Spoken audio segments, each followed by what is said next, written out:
This guy here is known as the Divine Genesis Dragon, the Great Hero, Namgung-san from the Great Namgung clan, and in the other side of the table is a literal nobody. Both made a bet on a duel where who win will get the admission token for the Great Martial Arts Academy. But just a few moments later, the nobody's sword is already on the hero's neck, concluding their duel, and this random nobody from a minor sect end up winning. Yeah, you might wonder how. You see, this nobody from a random minor clan is actually, yes, a nobody. And when the Great War against the demonic cult, this nobody is just used as an archive forced to memorize all the great sect's techniques. Basically a library, in case the Muriam Alliance lost the war, but in the end they end up winning the war. So our boy here is like now a literal threat to every sect because he knows everything. So in the end they decided to end our boy. But as this fuck-ass nobody is about to die, out of nowhere, a bright light flashes, and a voice calls him weak, screaming at him to stand up. A wooden sword bonks him right on the head, and the voice adds that even his younger brothers held out longer than he did. He grips the wooden sword tight and realizes, wait, he's reliving a memory. Ass clenched, it hits him, somehow some way, he's back in the past. The pain slams into him full force and he yells, because apparently he even remembers the suffering. Lamau.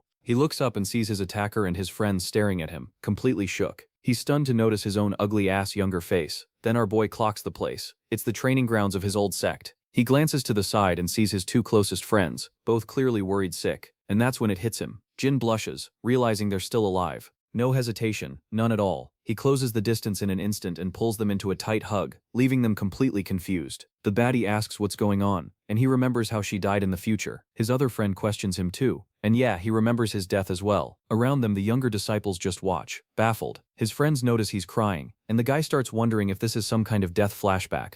Even so, our boy smiles, because honestly, this memory's one worth reliving. His friends stay puzzled, no clue what's going through his head. Then he pokes the girl's cheek and mentions, low-key, that he missed even her scoldings. After that he pinches his other friend's cheek, remembering how he used to mess with him as a kid. The attacker calls out his name and asks if he's acting weird, cause he's scared, then threatens that if he won't fight his friends will take his place instead. Our boy gets annoyed, like bro, even this memory had to come with this annoying dude in it. This guy is Chul Young, a rich young master who bullies people through duels for fun. Jin picks up his wooden sword and accepts, remembering how back then they had no way to resist. He stands, thinking that if the heavens are giving him this backshot, he's using it for revenge. He smiles, confident, ready to strike, while his opponent charges in, already convinced he's won. But our boy's gaze is sharp, focused. He ain't the same kid anymore. The guy busts out the same move that beat him last time, the Three Glories sword, a technique that goes straight for the eyes, brutal for young disciples to block. His friends panic as our boy remembers how he failed to dodge it before. This time though he blocks it clean, thinking his opponent straight up nothing compared to the demonic cult. The attacker's stunned his move got stopped that easy. Jin thinks back to the mountain of scrolls and techniques he was forced to memorize in the future, the desperation of learning everything just to survive in that library. Compared to all that, this guy's technique is basically a joke. The knowledge flows through his his hind, is overwhelming, and his eyes sharpen as he reads every movement his opponent makes. He dodges the next strike clean, speed and precision on point, then counters with his sect's most basic technique. The guild heir coughs up blood, shook that he just got hit by the lesser heaven sword. Even bleeding, the guy cracks a weird smile, like he's actually enjoying this. Our boy meanwhile smiles with pure satisfaction, finally landing a hit on his bully, and it's even sweeter knowing he used his own sect's technique to do it. He keeps the pressure on, fast precise strikes with zero let-up, and the bully can't even keep up with our Chad. His friends are shook at the blood, the attackers yelling in rage over what just went down. The guild heir, humiliated, threatens him, demanding to know if he gets what he's just done, and suddenly the kid shuts down. Jin just stands there confused while the guy lies defeated. One of the younger disciples nearly cries watching it, and soon the kids are celebrating their big brother's win.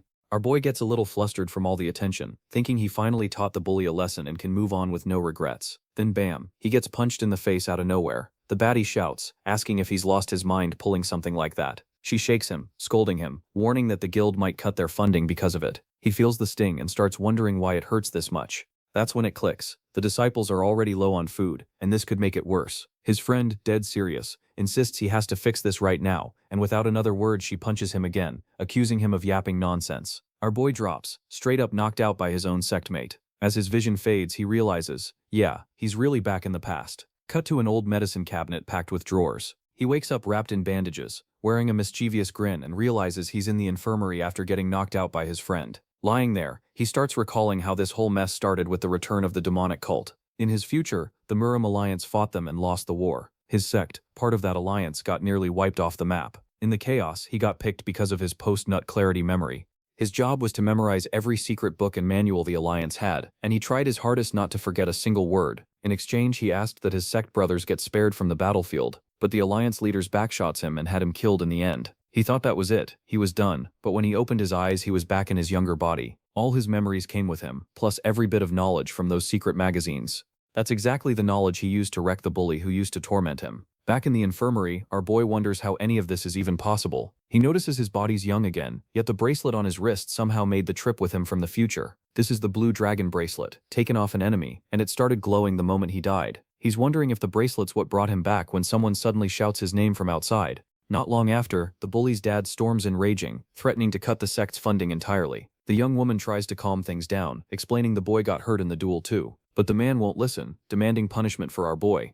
The sect leader apologizes humbly while the rich man keeps rambling non-stop into him. Jin thinks back to the grim future, the destruction he lived through, his friends, his partner, all gone, and this new shot at life can't go to waste. He remembers the betrayal too, how his own allies threw him away. Fuming, he snaps the object he'd been chewing on. He gets up and tosses a bundle out the window, already moving on his plan. Inside it's a martial arts manual, part one of many. With a confident smile he decides, since he's got a second chance, he's not holding back this time and will bag every shotty. Outside, the woman thanks the rich man for letting it slide for now, though he's still fuming. Suddenly our boy appears on the roof, asking if they were looking for him. He hops down, introducing himself with a grin, using the nickname the man gave him. Both of them are shook by the sudden appearance. The bully's dad grabs him, demanding to know if he's the one who cracked his son. Jin answers that they're not exactly that far apart in age, so the question's kinda pointless, which just confuses both the man and the guild leader. Realizing his current age, he changes the subject and asks what all the yapping's about.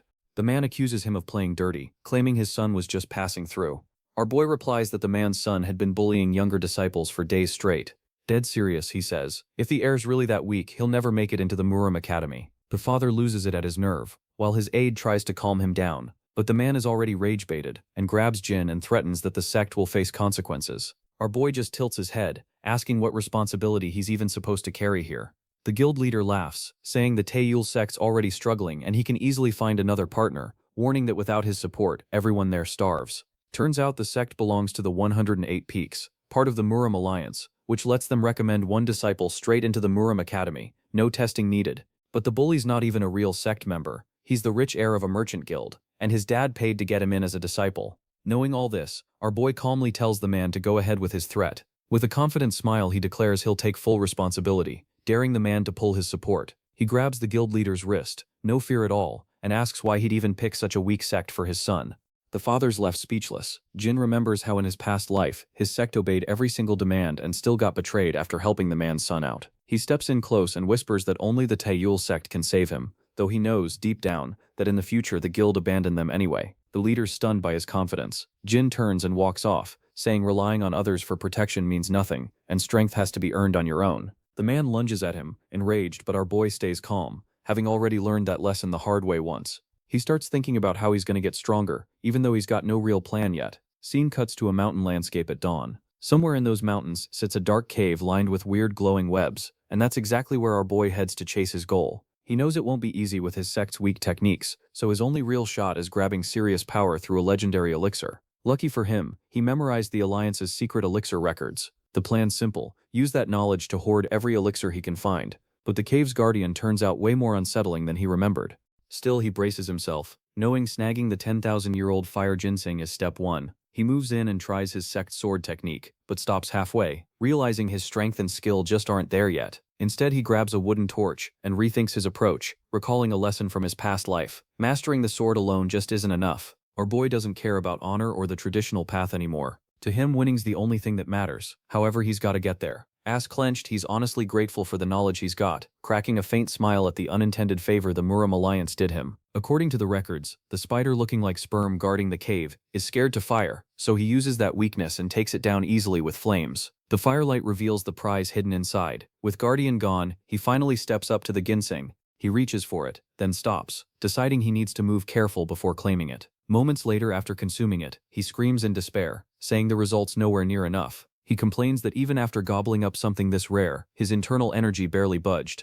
Our boy trashes his sect's method, saying it produces basically nothing. Hands pressed to the ground, he's completely frustrated with how little progress he's made. He spirals into despair, realizing at this rate he won't be ready for what's coming. Lying on the cave floor, he gets it. He can't protect his sect like this. In his memories, he sees his friends used as a human shield in the Great War, and remembers his companions swearing that in this life they wouldn't be lost for nothing. Watching their tragic fate again in his head, he figures the only way to save them is getting into the academy, but he scratches at the ground because it's itchy, and admitting that with his current strength he wouldn't even qualify for admission. He cries out, convinced that if things keep going like this, nothing changes and the future just repeats itself. Right then, a drop of mysterious liquid falls from the cave ceiling. Lying there, he thinks what he really needs is more energy, a stronger elixir. Suddenly an idea hits. He remembers his enemy's elixir. Back then, the bully's dad spent a fortune on a rare pill for his son, but one day before the heir was supposed to take it, the elixir vanished without a trace. Since that hasn't happened yet, he realizes he's still got a shot to act first and grab it himself. Confident, he figures he can ID the thief. Every crime leaves clues, right?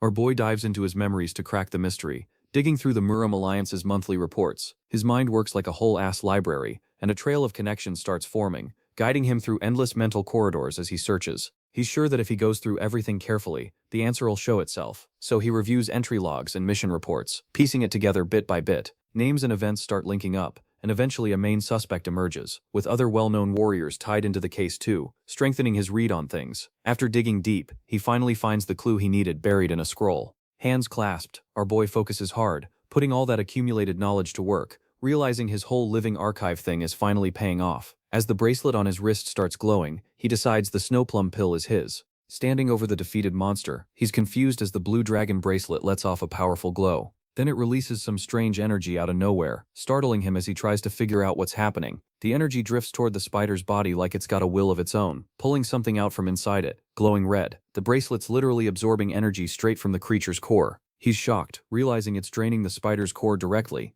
Outside the cave, a burst of light spooks nearby birds. Inside, the creature's energy flows into our boy's body, dark aura wrapping around him as he absorbs it, immense power surging through his whole system. His eyes glow blue, showing off the strength he just gained, and he laughs, honestly in disbelief at the sudden power spike. He remembers this bracelet was just a trophy from a fight he nearly lost, kept around as a reminder, and now it's activated out of nowhere. He feels the energy getting refined by the bracelet, purifying the spider's corrupted power and channeling it straight into his body. The purified energy merges with his sect's cultivation method, and he's overjoyed, realizing his internal energy jumped big time. Fate hasn't given up on him after all. Meanwhile, at a banquet, guests are secretly yapping about the rare elixir the guild leader bought. The young brat brags that his dad scored him some exceptional medicine. Hong Sa Ryan, the sect leader's daughter, looks visibly annoyed listening to all this, wondering where our boy's even at and what he's been doing. She thinks back to the day of the duel, wishing she'd stepped in instead of leaving him to deal with it alone, suspecting he might have left because of how he got treated. The guild heir keeps yapping,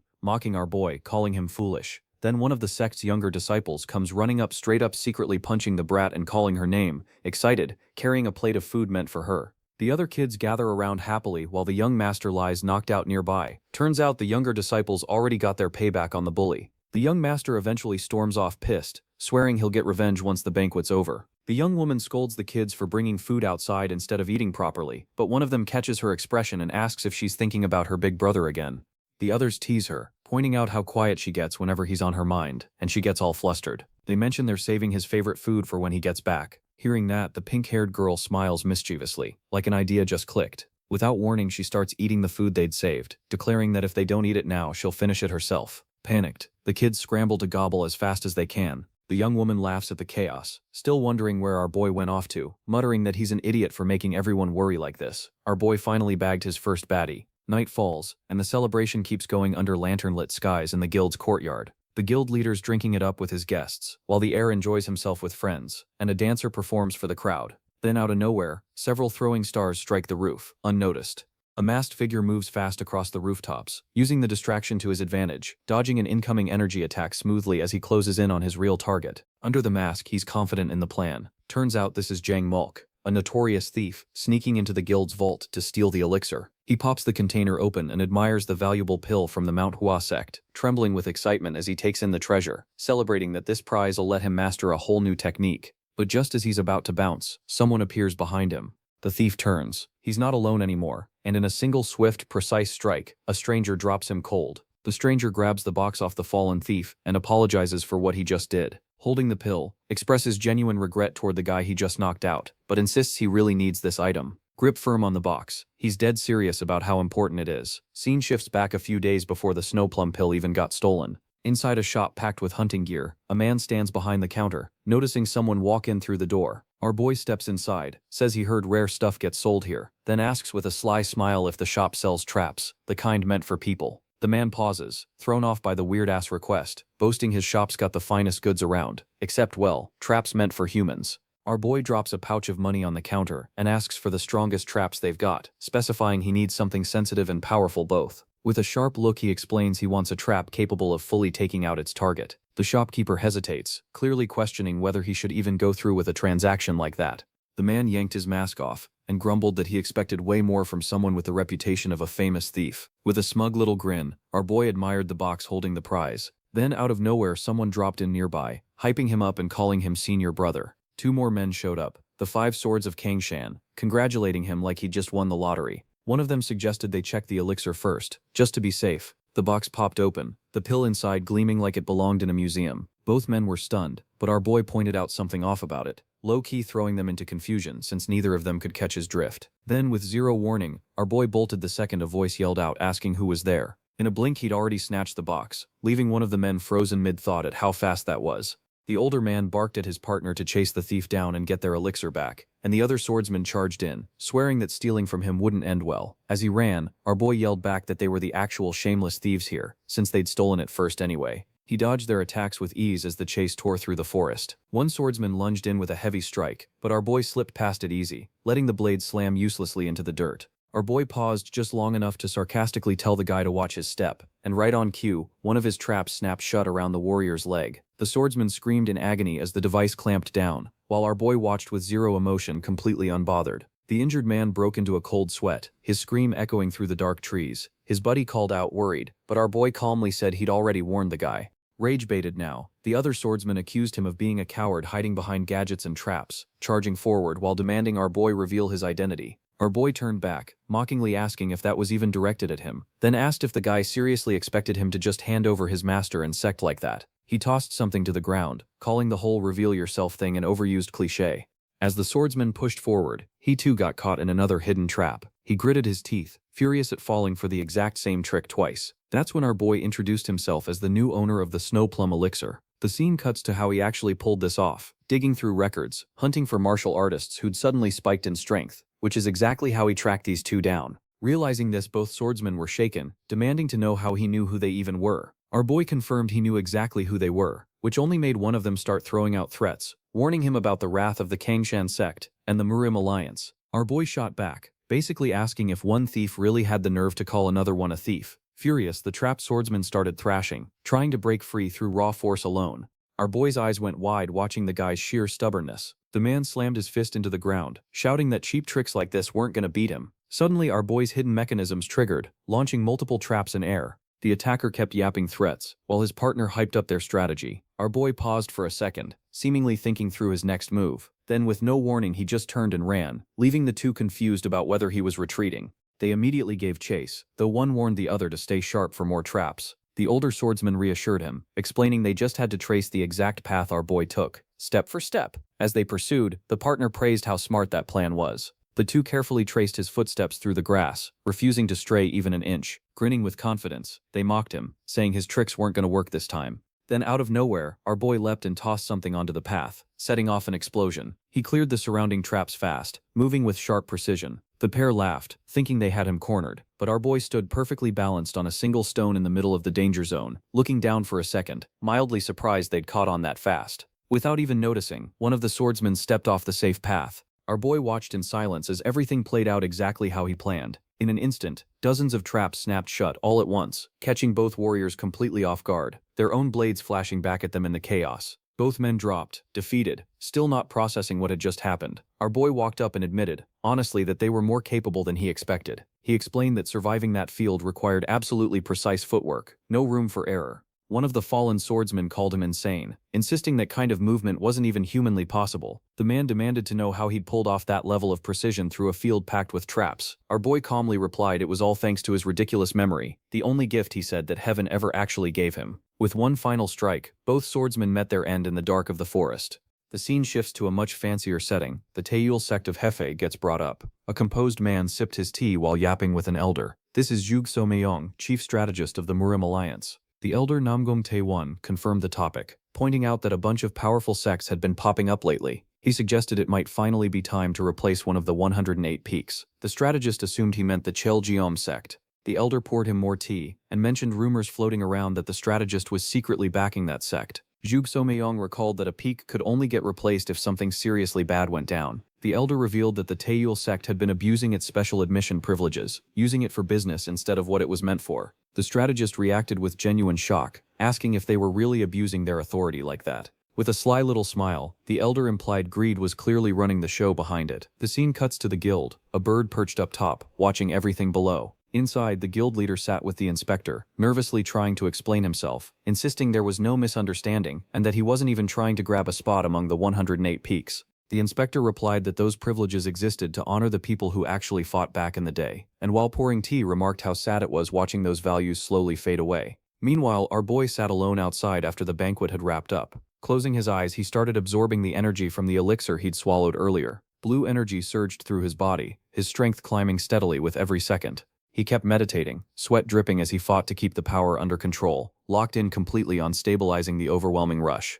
Our boy stayed seated, as the energy kept spreading through him. Clenching his fist, he realized the elixir had just handed him over 30 years' worth of internal energy, basically free. With a satisfied grin, he acknowledged he'd already surpassed the power he had in his past life. Getting up, our boy started walking through the guild's corridors. Arriving at the room, he found one of the younger disciples passed out asleep at the table. The kid jolted awake, overjoyed to see his master had finally made it back, saying he'd been gone for days, and he was legit scared something terrible had happened. The child looked confused by the sudden request, but explained that the kitchen was already closed for the night. Our boy then pulled out a handful of coins, offering to pay for everything up front, no questions asked. The disciple lit up and sprinted off to go wake the cook. Watching him run off, our boy smiled, thinking to himself that money really does run the world. He remembered how he used to use the blue dragon bracelet to make cash. The artifact wasn't just limited to monsters, it could pull life force from literally any living thing. Using that power, he once hunted a tiger and converted its energy straight into internal strength, then remembered visiting a shop to sell off the pelts he got from it.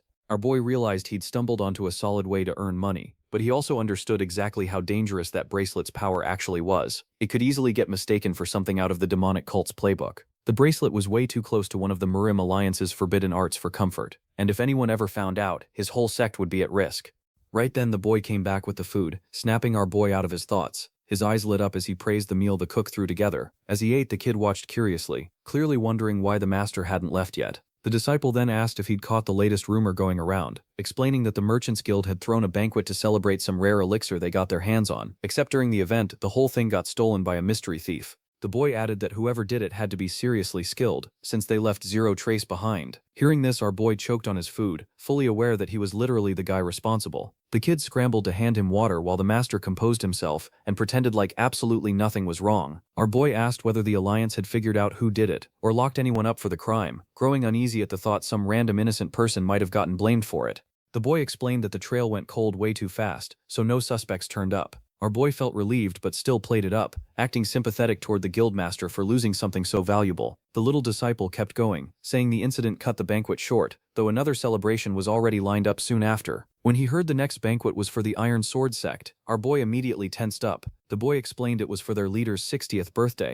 Our boy remembered, this exact banquet had already happened once before, in his past life. He recalled the scene like it was yesterday, a man lying on the ground during the event, his father's furious expression after getting humiliated in front of everyone, his own battered body and the pain he'd been forced to swallow. That day his father had been made to kneel and beg for forgiveness while the whole crowd watched. He remembered screaming out in desperation as he watched it all unfold, and worst of all, he knew his father only suffered that humiliation because of him. Anger rose in his chest as he clenched his fist, dead set on changing the outcome this time around. Because of that, he made up his mind to avoid the Iron Sword sect completely, no exceptions. Our boy suddenly stood up, thanked the kid for the food and the intel, and started heading out, refusing to let his father go through that humiliation all over again. With that resolve locked in, our boy rushed off to carry out his plan. But then in a blink, the scene flipped, and he found himself totally lost, confused about where he even was. He couldn't figure out why he was suddenly standing in the middle of a banquet, or how he ended up at the Iron Sword sect leader's celebration of all places. To make it worse, he realized he was already mid-duel with the leader's grandson, completely blindsided by the exact situation he'd just tried so hard to dodge.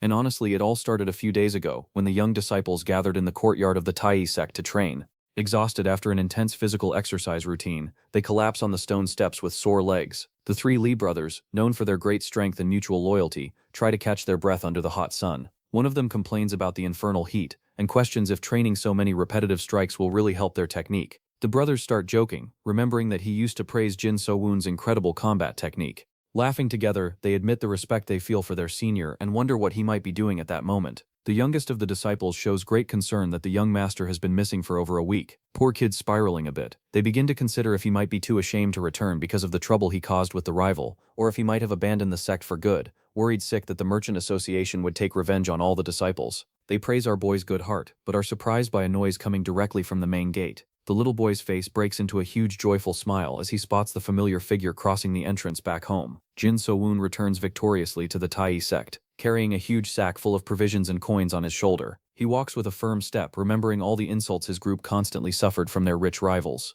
With a firm step on the ground, he mentally reinforces his unshakable decision not to attend that celebration. He looks at his sect's grand golden plaque and promises to restore the place's prestige with his own sweat. Our boy knows that none of his companions should go to that dangerous party that only brought pain in the original past. As he thinks of a good excuse to avoid the trip, he is spotted by the little ones who start shouting his name. The three Lee brothers run happily to meet him, showing how much they missed his leadership and presence. They all gather around him, joyfully, begging him to teach them the fantastic fighting techniques he used. Smiling warmly, he ruffles the children's hair and playfully asks if they all behaved well while he was gone. And then, out of nowhere, all the joyful celebration is suddenly interrupted by a thunderous and authoritarian shout from behind them.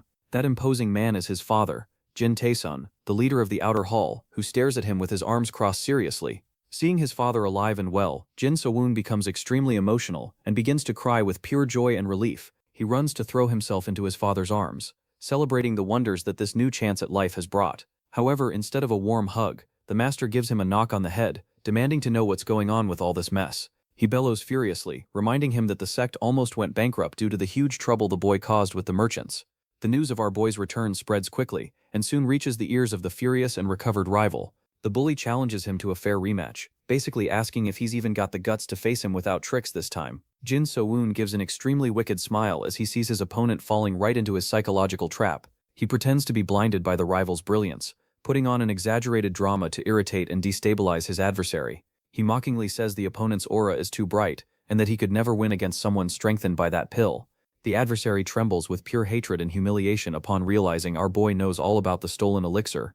The rival walks away furiously, while Ryan scolds our boy for provoking someone whose precious elixir was just stolen. The two watch Jin So-woon with suspicion, and wonder out loud how strangely he has been acting lately, to the general delight of the sect's children. The young master opens his sack, revealing delicious and colorful sweets. Ryan complains about him wasting money on nonsense instead of rice, while the children happily attack the food. Ryan approaches and quietly tells him, touching his heart, not to disappear anymore. She explains that the rivals have been very busy, and asks him to stop trying to carry all the problems by himself. With a blushing face, she basically makes him promise to never again disappear. So suddenly and mysteriously affectionate, Jin So-woon is left completely speechless, and blushes with embarrassment at such a display of affection from his colleague. He finds the situation amusing, knowing that he wasn't actually carrying any burden, but decides not to spoil the moment. However, our boy is startled to hear that the entire Tai sect is indeed planning to attend the Iron Sword banquet. He laments, learning that the decision has already been made, and that refusing the formal invitation would be a great offense. He knows he needs to urgently find a plausible excuse to prevent everyone from traveling to the celebration. At that moment, his father walks past them decisively, catching the attention of everyone in the sect's courtyard. The hallmaster announces that he will go to the event alone to represent the group, and orders everyone else to stay. Our boy is very confused by his father's sudden action, not understanding the reason for his drastic decision. The little boy approaches timidly and holds out his hands, offering the crumpled piece of rice cake he saved for his friend. The two seniors are surprised to recognize the rice cake that was distributed at the rival's lavish banquet.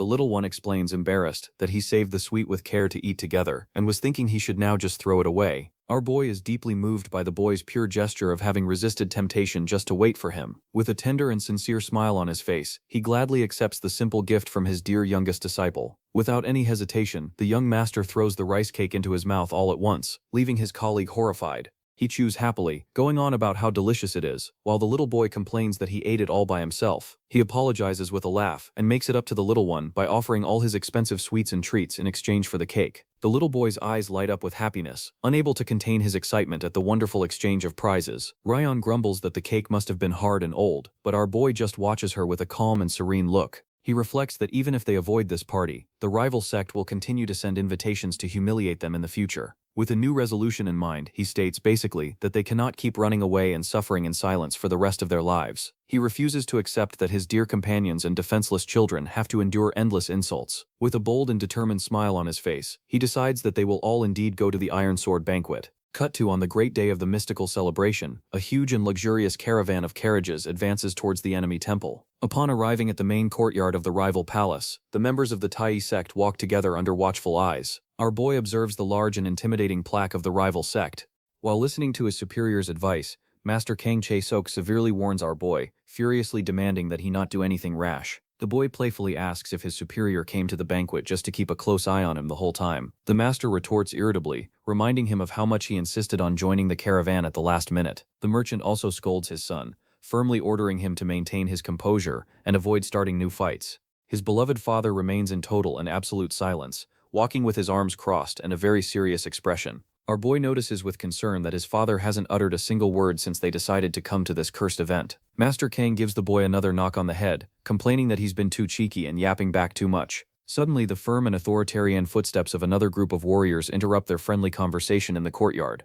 A man in green robes approaches with arrogance, demanding that they make way for his group to pass. The sect's disciples are outraged to see these unknown guys trying to cut the line at the event. Master Kang points his finger furiously and accuses the rival of being shamelessly disrespectful for cutting in front of everyone. Another warrior tries to calm things down, falsely justifying that they just sent a companion ahead because they were tired. This man is Gu Yangsa, leader of a much-feared merchant clan in the region, who adopts an arrogant posture. The merchant and his son tremble with fear upon recognizing the dangerous name of the association. While our boy watches silently, the merchant stammers in terror and quickly makes way, offering 1,000 apologies to the powerful Changjuk Association. Jin So-woon watches them with a very serious and focused gaze, coldly storing that important name in his mind. He remembers that in the future, that young man and his rival would become very cruel and inseparable allies at the academy. That wicked duo used to humiliate and treat all the sect's disciples like their personal slaves. The intruders whisper, laughing and mocking the fat merchant's desperation and the humble uniform of the Tai sect.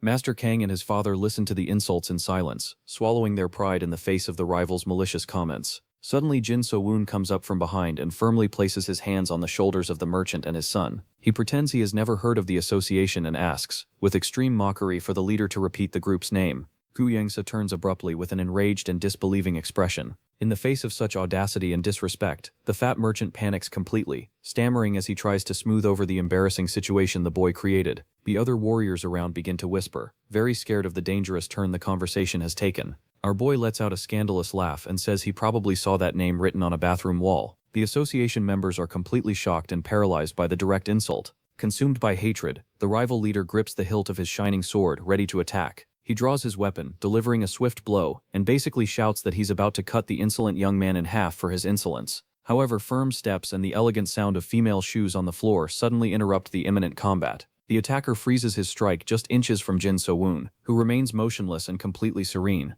A beautiful and mysterious young woman appears, attracting everyone's attention, and is recognized as the famous Beautiful Wolf, with a cold and sharp voice. She questions the warriors on why there's so much commotion in her grandfather's temple, looking at them with disdain and asking, basically, if they really came to the birthday party just to spill blood. That was the Iron Sword sect, one of the most ruthless and influential forces that emerged in the martial world. The real problem was that both factions were vying for political and territorial dominance of the same city. The rivals' ambition was to completely destroy the Tai sect, to steal its special spot among the great sects. In the past, the rival leader's grandson humiliated our boy during the youth banquet and forced him into a duel. It was precisely after this failed duel that his beloved father had to kneel before everyone to ask for forgiveness. He knows that this time things must be different, and that there is no room for failure in his defense strategy. Back in the present, the beautiful purple-haired young woman demands to know the reason for all the commotion, immediately.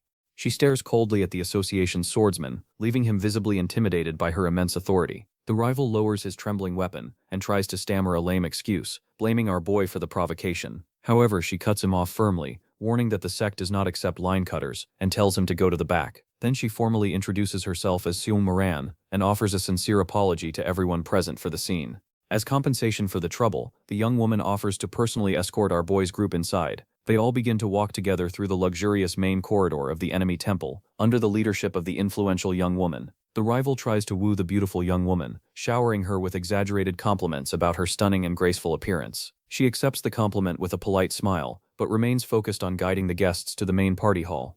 Our boy is suspicious of her attitude, remembering that in the original timeline they never had any contact. He wonders if she has some hidden interest behind the friendly and unexpected reception they received. Upon entering the place, Ryan whispers in amazement at the colossal size and grandeur of that enemy sect. Our boy concludes that this absurd growth didn't happen by chance, and decides he just needs to watch in silence. The grand party hall is completely packed with important guests drinking and laughing merrily at the banquet. In the center of the altar, the feared leader Chul Wol and his son drink with pomp, celebrating the family's great glory. The merchant and the masters of the Tai sect approach the altar, bowing humbly to greet the hosts. The young leader receives them with a boisterous laugh, treating the wretched merchant and his son like great friends.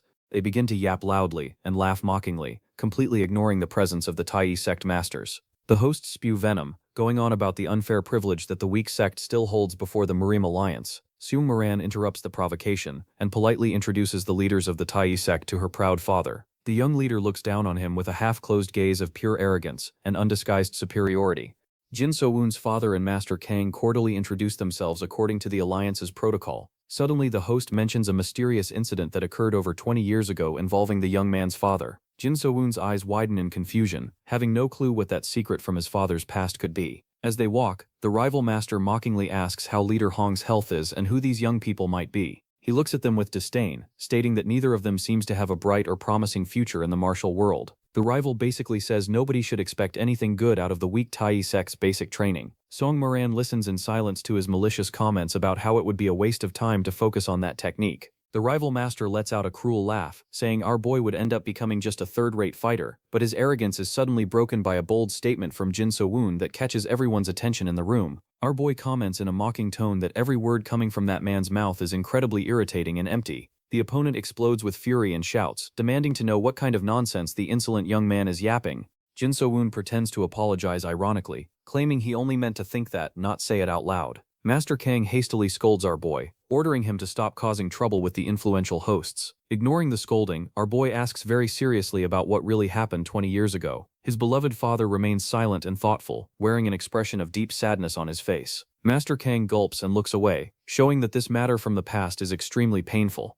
Suddenly Moran approaches with a sweet smile, and suggests guiding them to the best seats in the grand hall. The master accepts the generous offer with relief, and gestures for the others to follow him quickly without delay. They are led to a luxurious VIP table that offers a beautiful and peaceful panoramic view of the garden lake. At the table, extremely expensive dishes and delicacies are served, which they would never have the chance to try at their sect. Our boy accepts the meal and directly asks why the rival leader's daughter is sitting with them. She laughs delicately, saying, basically that the women of her traditional sect do not get involved in diplomatic matters. The rival master has two talented children, the older being the arrogant and merciless Sung Mo-hyun, and the younger daughter is the beautiful Moran, who hides immense combat skill behind her delicacy. The older brother always monopolized all the family's training resources to secure his position as heir. However, even starting her training late, she proved to be so brilliant that she earned her own spot in the academy. Our boy devours a chicken leg, while commenting that her cunning is considered far superior to her brother's. She laughs, flattered, asking if the young man was so interested in her that he researched her life. She apologizes for her father's hostile behavior earlier, trying to maintain a friendly atmosphere at the table. They continue to chat casually while the other disciples watch the banquet from afar. Suddenly our boy stops his meal and adopts a serious tone, looking the beautiful young woman in the eyes. He asks bluntly what the real secret intention was behind the formal invitation sent to his sect. Faced with Jin So-woon's direct and sharp question, the young hostess just offers an enigmatic and silent smile. She basically tells him that banquets are only for gathering great warriors and celebrating special moments in harmony. He retorts coldly, reminding her that historically most great betrayals occurred at parties like this one.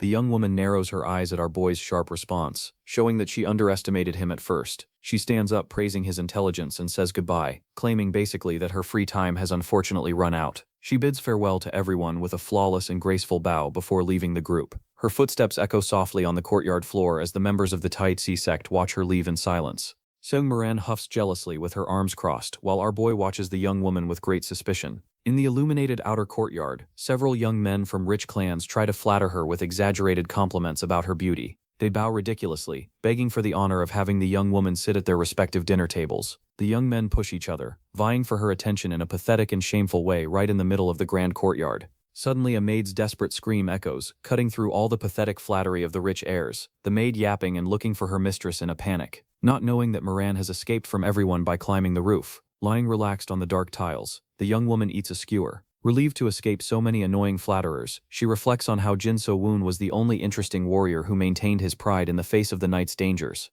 The young woman wonders if he truly doesn't fear her sect's power or if he's just a complete fool. Her line of thought is suddenly broken when she spots a suspicious movement happening down in the courtyard. She spots Sung Moran and the rival sneaking silently away from the main festivities of the temple. She recalls the rumor about a private banquet organized only for the younger disciples of the region.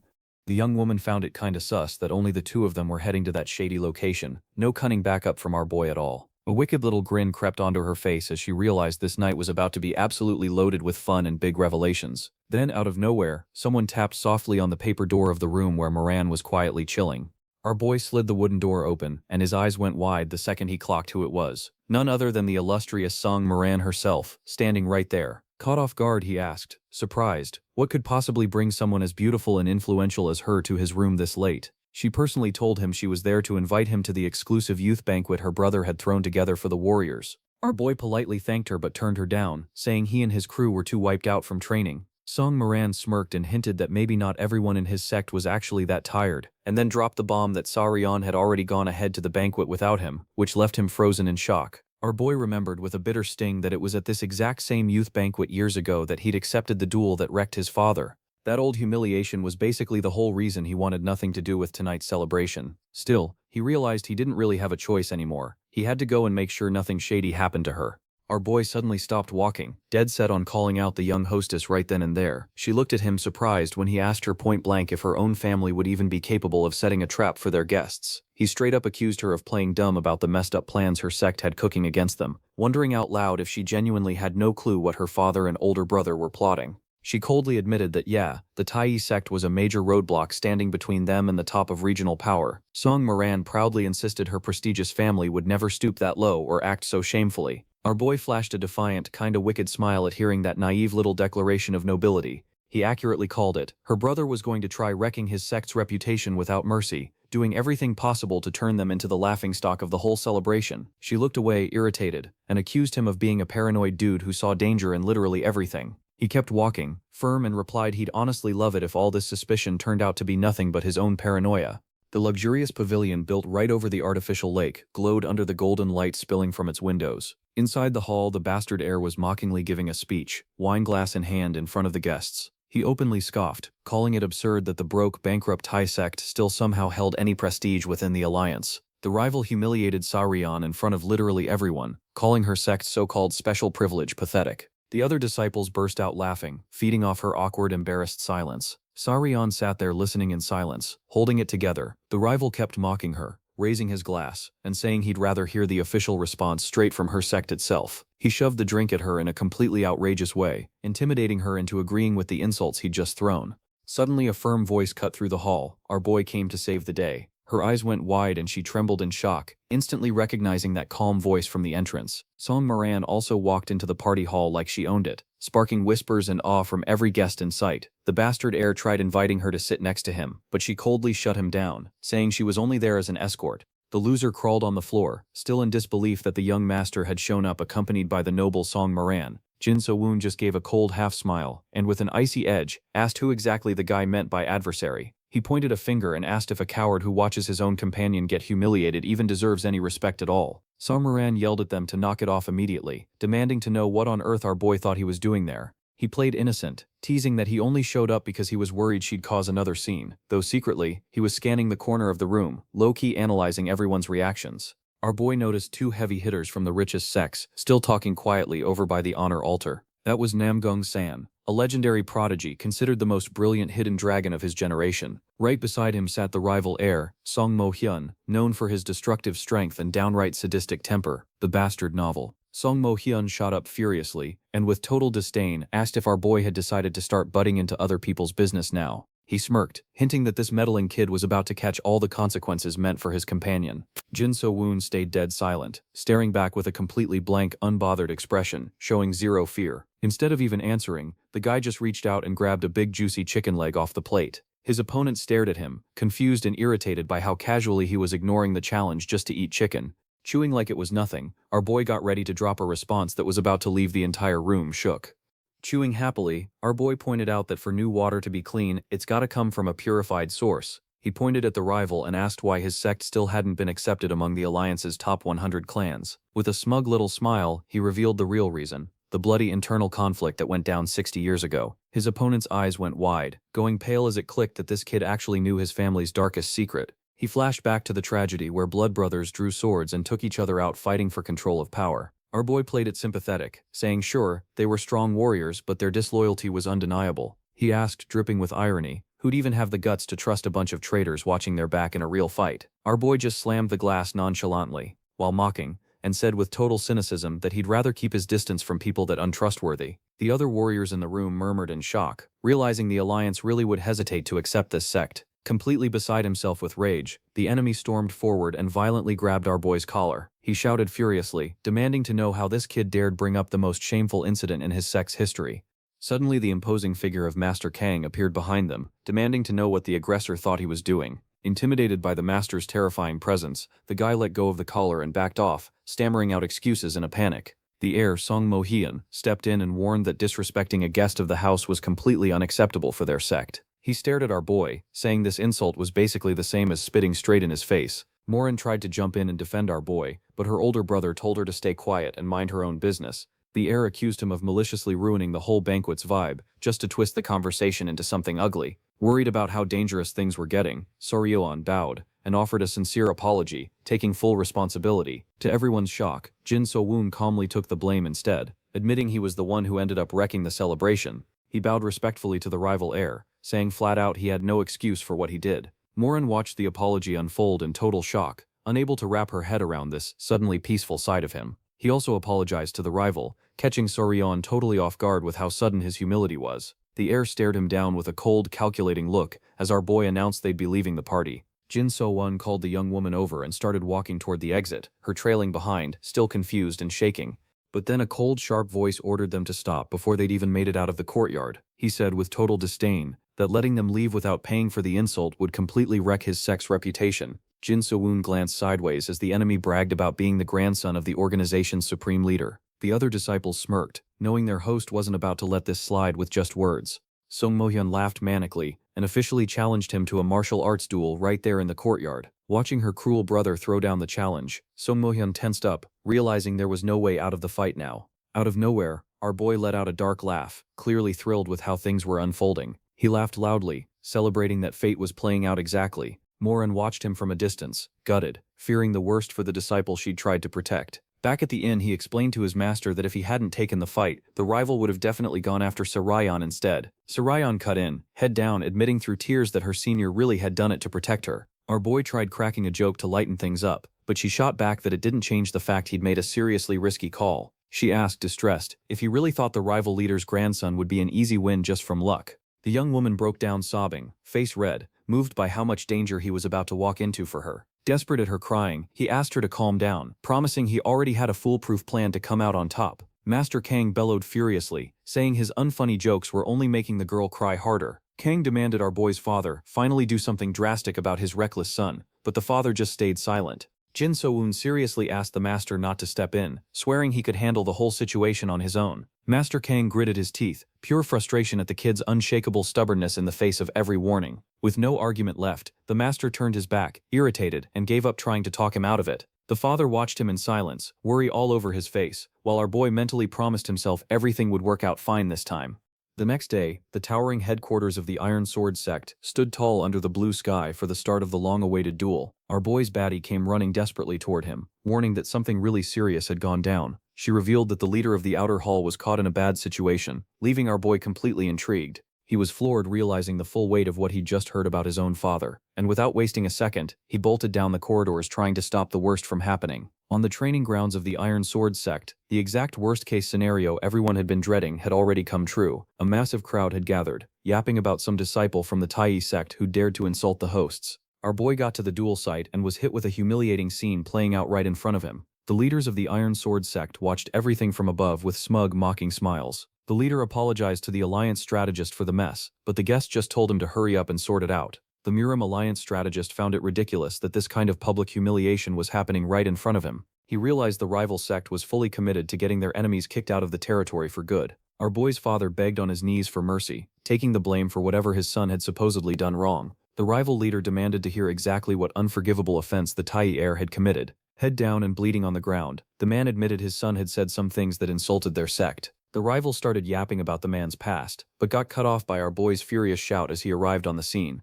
Jin Zawun walked calmly through the packed courtyard and firmly told his father to get up off the ground right now. He asked why his dad was humiliating himself like that, but the father said he only wanted to protect his son. Our boy shot back that no son wants to watch his own father look this pathetic in front of their enemies. The rival heir scoffed at the whole family devotion display, calling it almost tear-jerking. He flashed a nasty smile and ordered our boy to kneel right beside his father and beg for forgiveness. Without hesitating for even a second, our boy put his hand on the hilt of his sword, ready to throw down. Jin Zawun drew his blade with style and announced that from this point on, the situation was completely out of his father's hands. He said no apology was going to mean anything anymore, and told his father to step away from him. Our boy confessed he just wanted to prove to everyone watching that he wasn't the type to just talk big and do nothing. He wanted to show his real worth, while the young woman and the other warriors watched the whole thing unfold with total apprehension.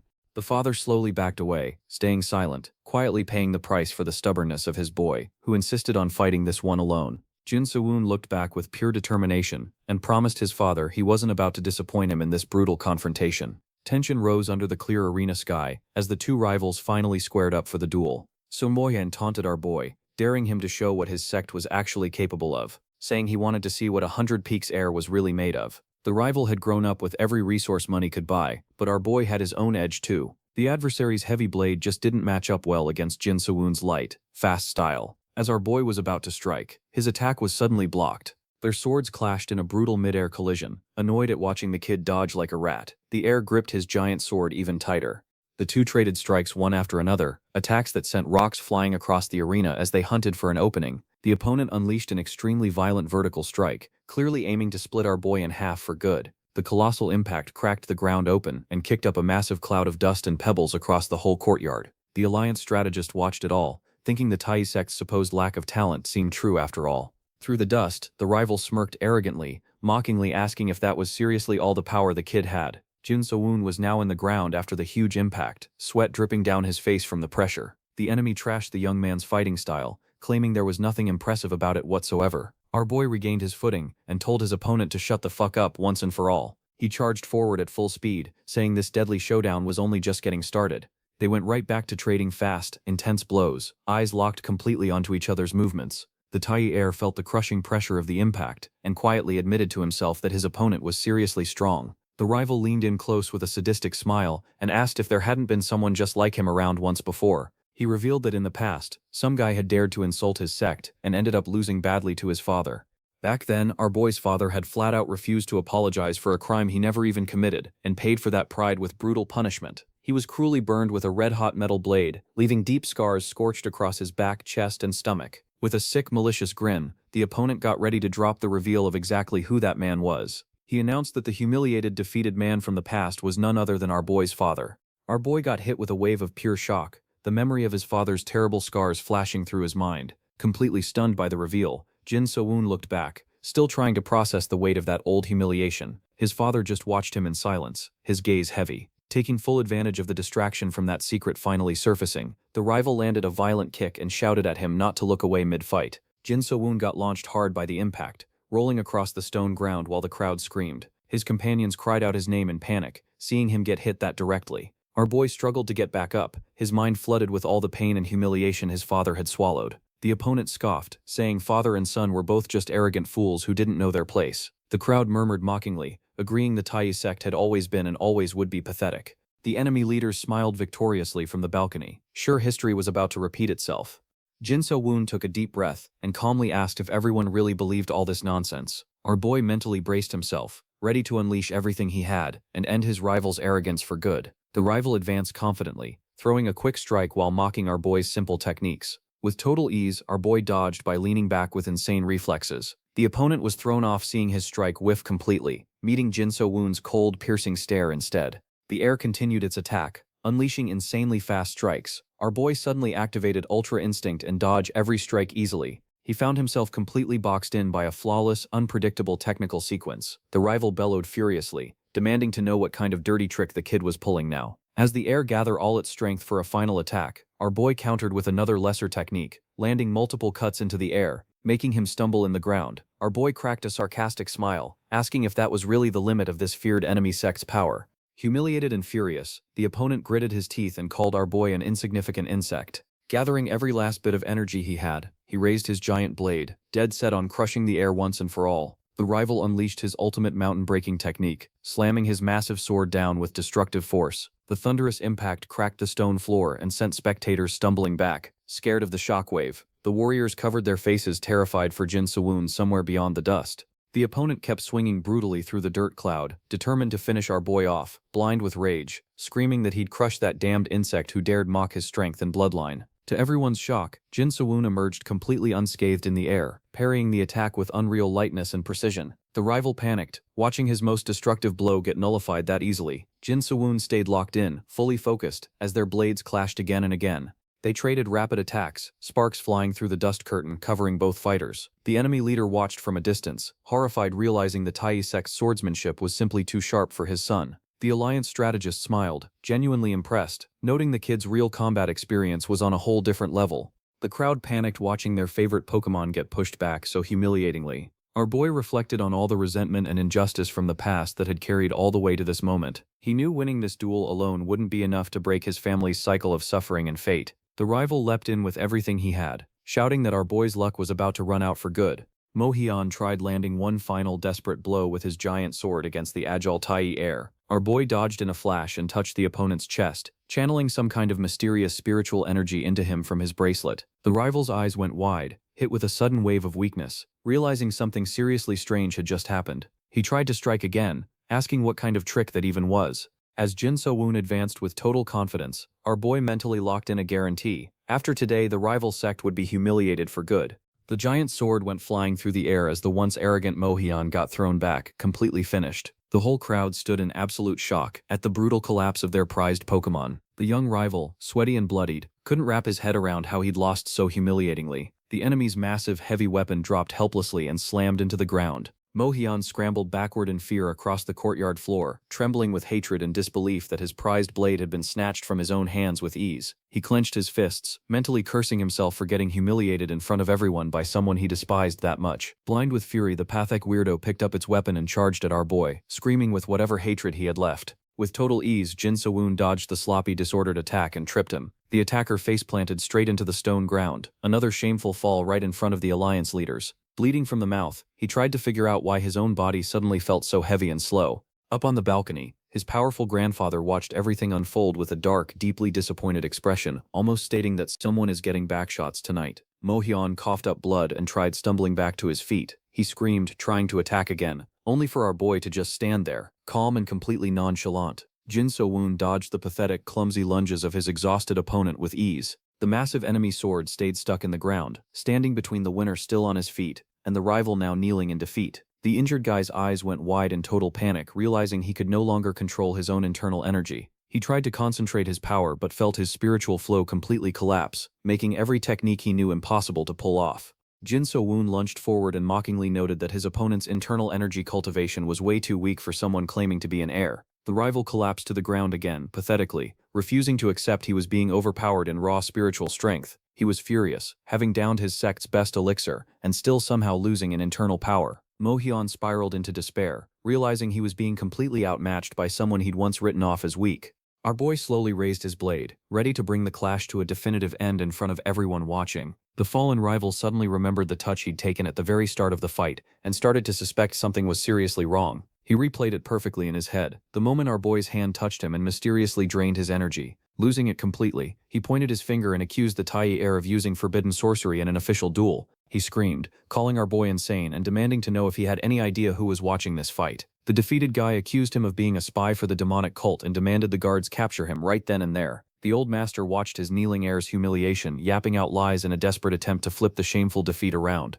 With an imposing, firm voice, the supreme leader spoke up, demanding immediate silence across the training courtyard. His grandson scrambled desperately, begging his grandfather to believe him, insisting he'd clearly felt his own energy vanish mid-fight. Jin So-woon just watched that pathetic plea with a completely serene look on his face. Like someone who'd planned every single step of this, the rival bellowed that our boy had mastered some forbidden evil art of devouring the heavens and stealing power type shit. The crowd erupted, whispering about the terrifying absorption technique that was strictly banned by the Alliance. The grandfather stepped closer, staring down at his fallen grandson, who was desperately scrambling to explain away his humiliating loss. The Alliance strategist quietly reflected that terms like forbidden sorcery shouldn't get thrown around so carelessly. He knew that if the accusation against Jin So-woon turned out false, the accuser himself would be facing an even harsher punishment. The strategist found this whole scene from the rival sect pretty pathetic and decided to hold off, waiting for the perfect moment to step in for good. Our boy stood in front of the enemy leaders, ready to lay out the whole truth behind the fight. He explained that he'd taken the insults and even tried apologizing, but the opponent kept forcing the duel anyway. He revealed that the rival's obvious goal was to humiliate the Tai sect and steal their spot among the great clans. Our boy guaranteed he only accepted the challenge to prove his sect's strength using nothing but his own skill. He was outraged at the rival heir's petty move of accusing him of sorcery the second he started losing. Jin So-woon stated with total contempt that the enemy sect had just proven it had no dignity fit for the 100 Peaks. The Alliance strategist watched from a distance, thinking it was worth letting things play out a little longer before stepping in. The crowd started yapping, agreeing that accusing someone of sorcery with zero proof was an extremely cowardly move. The defeated rival trembled with fury, realizing he'd just wrecked his own family's reputation with his own accusations. Hand on the ground, he desperately tried appealing to his grandfather, swearing up and down that he was a strong, honorable warrior. He insisted he'd never lost to anyone his age, so sorcery had to be the only explanation. The opponent solemnly swore before his grandfather that he'd felt his energy get completely cut off and drained mid-fight. He screamed uncontrollably, saying he'd accept any punishment if it turned out he was lying about the whole thing. The supreme leader of the enemy sect let out a long, tired sigh at his grandson's desperate, shameful insistence. The old man officially spoke up, ordering the duel be immediately halted for investigation. Jin So-woon protested, saying it made zero sense to stop a fight that was already decided, but the leader demanded a forced search of his body anyway. Our boy accused him of trying to frame a smaller sect purely out of jealousy, but the leader shot back, questioning whether the heir was the one lying. Our boy gave a defiant smile, asking exactly how they planned to pay up if he turned out to be completely innocent. The enemy leader shouted furiously, ordering him to shut up, saying his arrogance alone made him more suspicious. He bellowed that he'd inspect the boy's body himself and hold the entire sect responsible if he found even a trace of forbidden art. Suddenly our boy's voice rang out across the courtyard, calling for his father with total firmness and fire in his eyes. Everyone around watched in total shock and apprehension at the sudden shift in attitude the young man was about to pull. Jin So-woon drew his own sword and seriously declared he was willing to offer his own life for the honor of his sect. His father stared at him, eyes wide, pure terror written across his face. Realizing the extreme call his son had just made, our boy asked the hall leader to make sure no one touched his body if he went down or got hurt right there. With an imposing stance, the young man planted himself and declared he'd defend his family's honor to his last breath, saying he'd rather die than watch his clan's name get dragged through the mud by that arrogant sect's dirty tricks. Eyes burning with pure fury, he officially challenged the supreme leader of the rival sect to a deadly sword duel. The disciples in the crowd absolutely panicked, watching a mere kid have the audacity to challenge the clan's supreme leader. The enemy leader gritted his teeth in hatred at the insolence, demanding to know how a brat like him dared to raise his voice in his presence. He unleashed a massive wave of spiritual energy that cracked the ground and slammed the courtyard with crushing pressure. The devastating shockwave knocked down the surrounding warriors, leaving everyone panicking at the sheer overwhelming power. But Jin So-woon's father and his master rushed forward, drawing their swords to shield the young heir.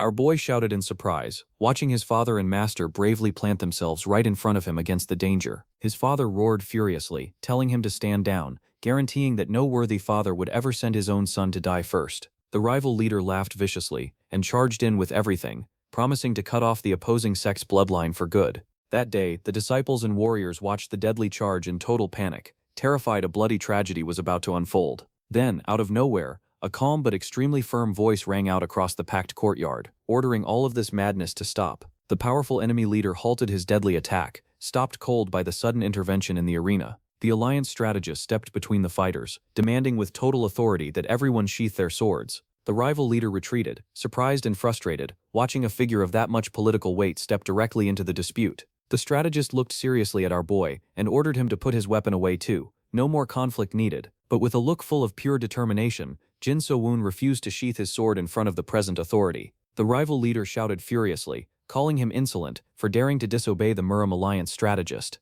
The strategist stayed calm, asking the young heir to explain the real reason behind his defiance.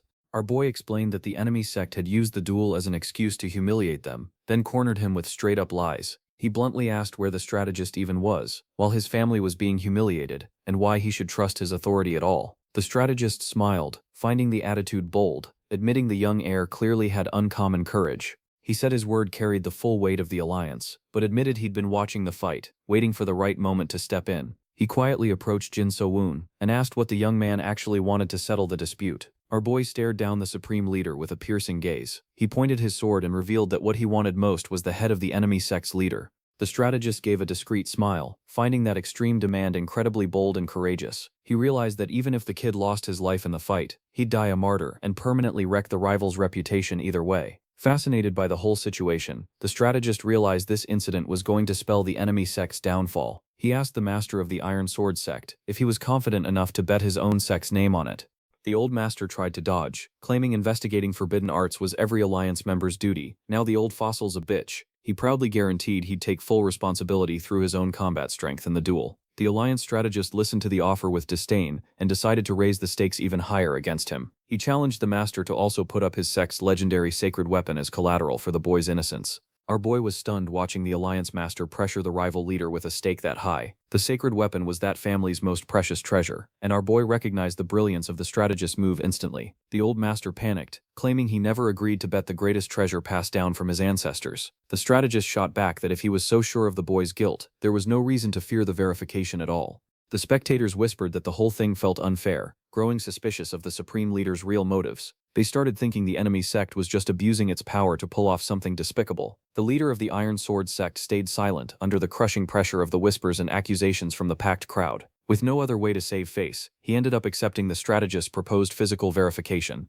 The alliance master smiled, satisfied he'd gotten the deal, and turned to Jin So-woon to begin the check. The young Taiji heir took a deep breath and calmly braced himself to have his spiritual energy examined up close. The strategist told him to relax his body and not resist. As his spiritual power flowed for the inspection, he placed his fingers on our boy's wrist and began guiding the energy to check the internal flow. A strong blue light glowed between them under the watchful eyes of the entire silent, tense crowd. In the courtyard, the defeated opponent silently prayed some sign of forbidden art would show up. If the kid really had learned the forbidden technique, his energy center would show a messy, confusing mix of different powers. Jin So-woon kept a totally serene expression, fully aware there was nothing wrong with his spiritual flow.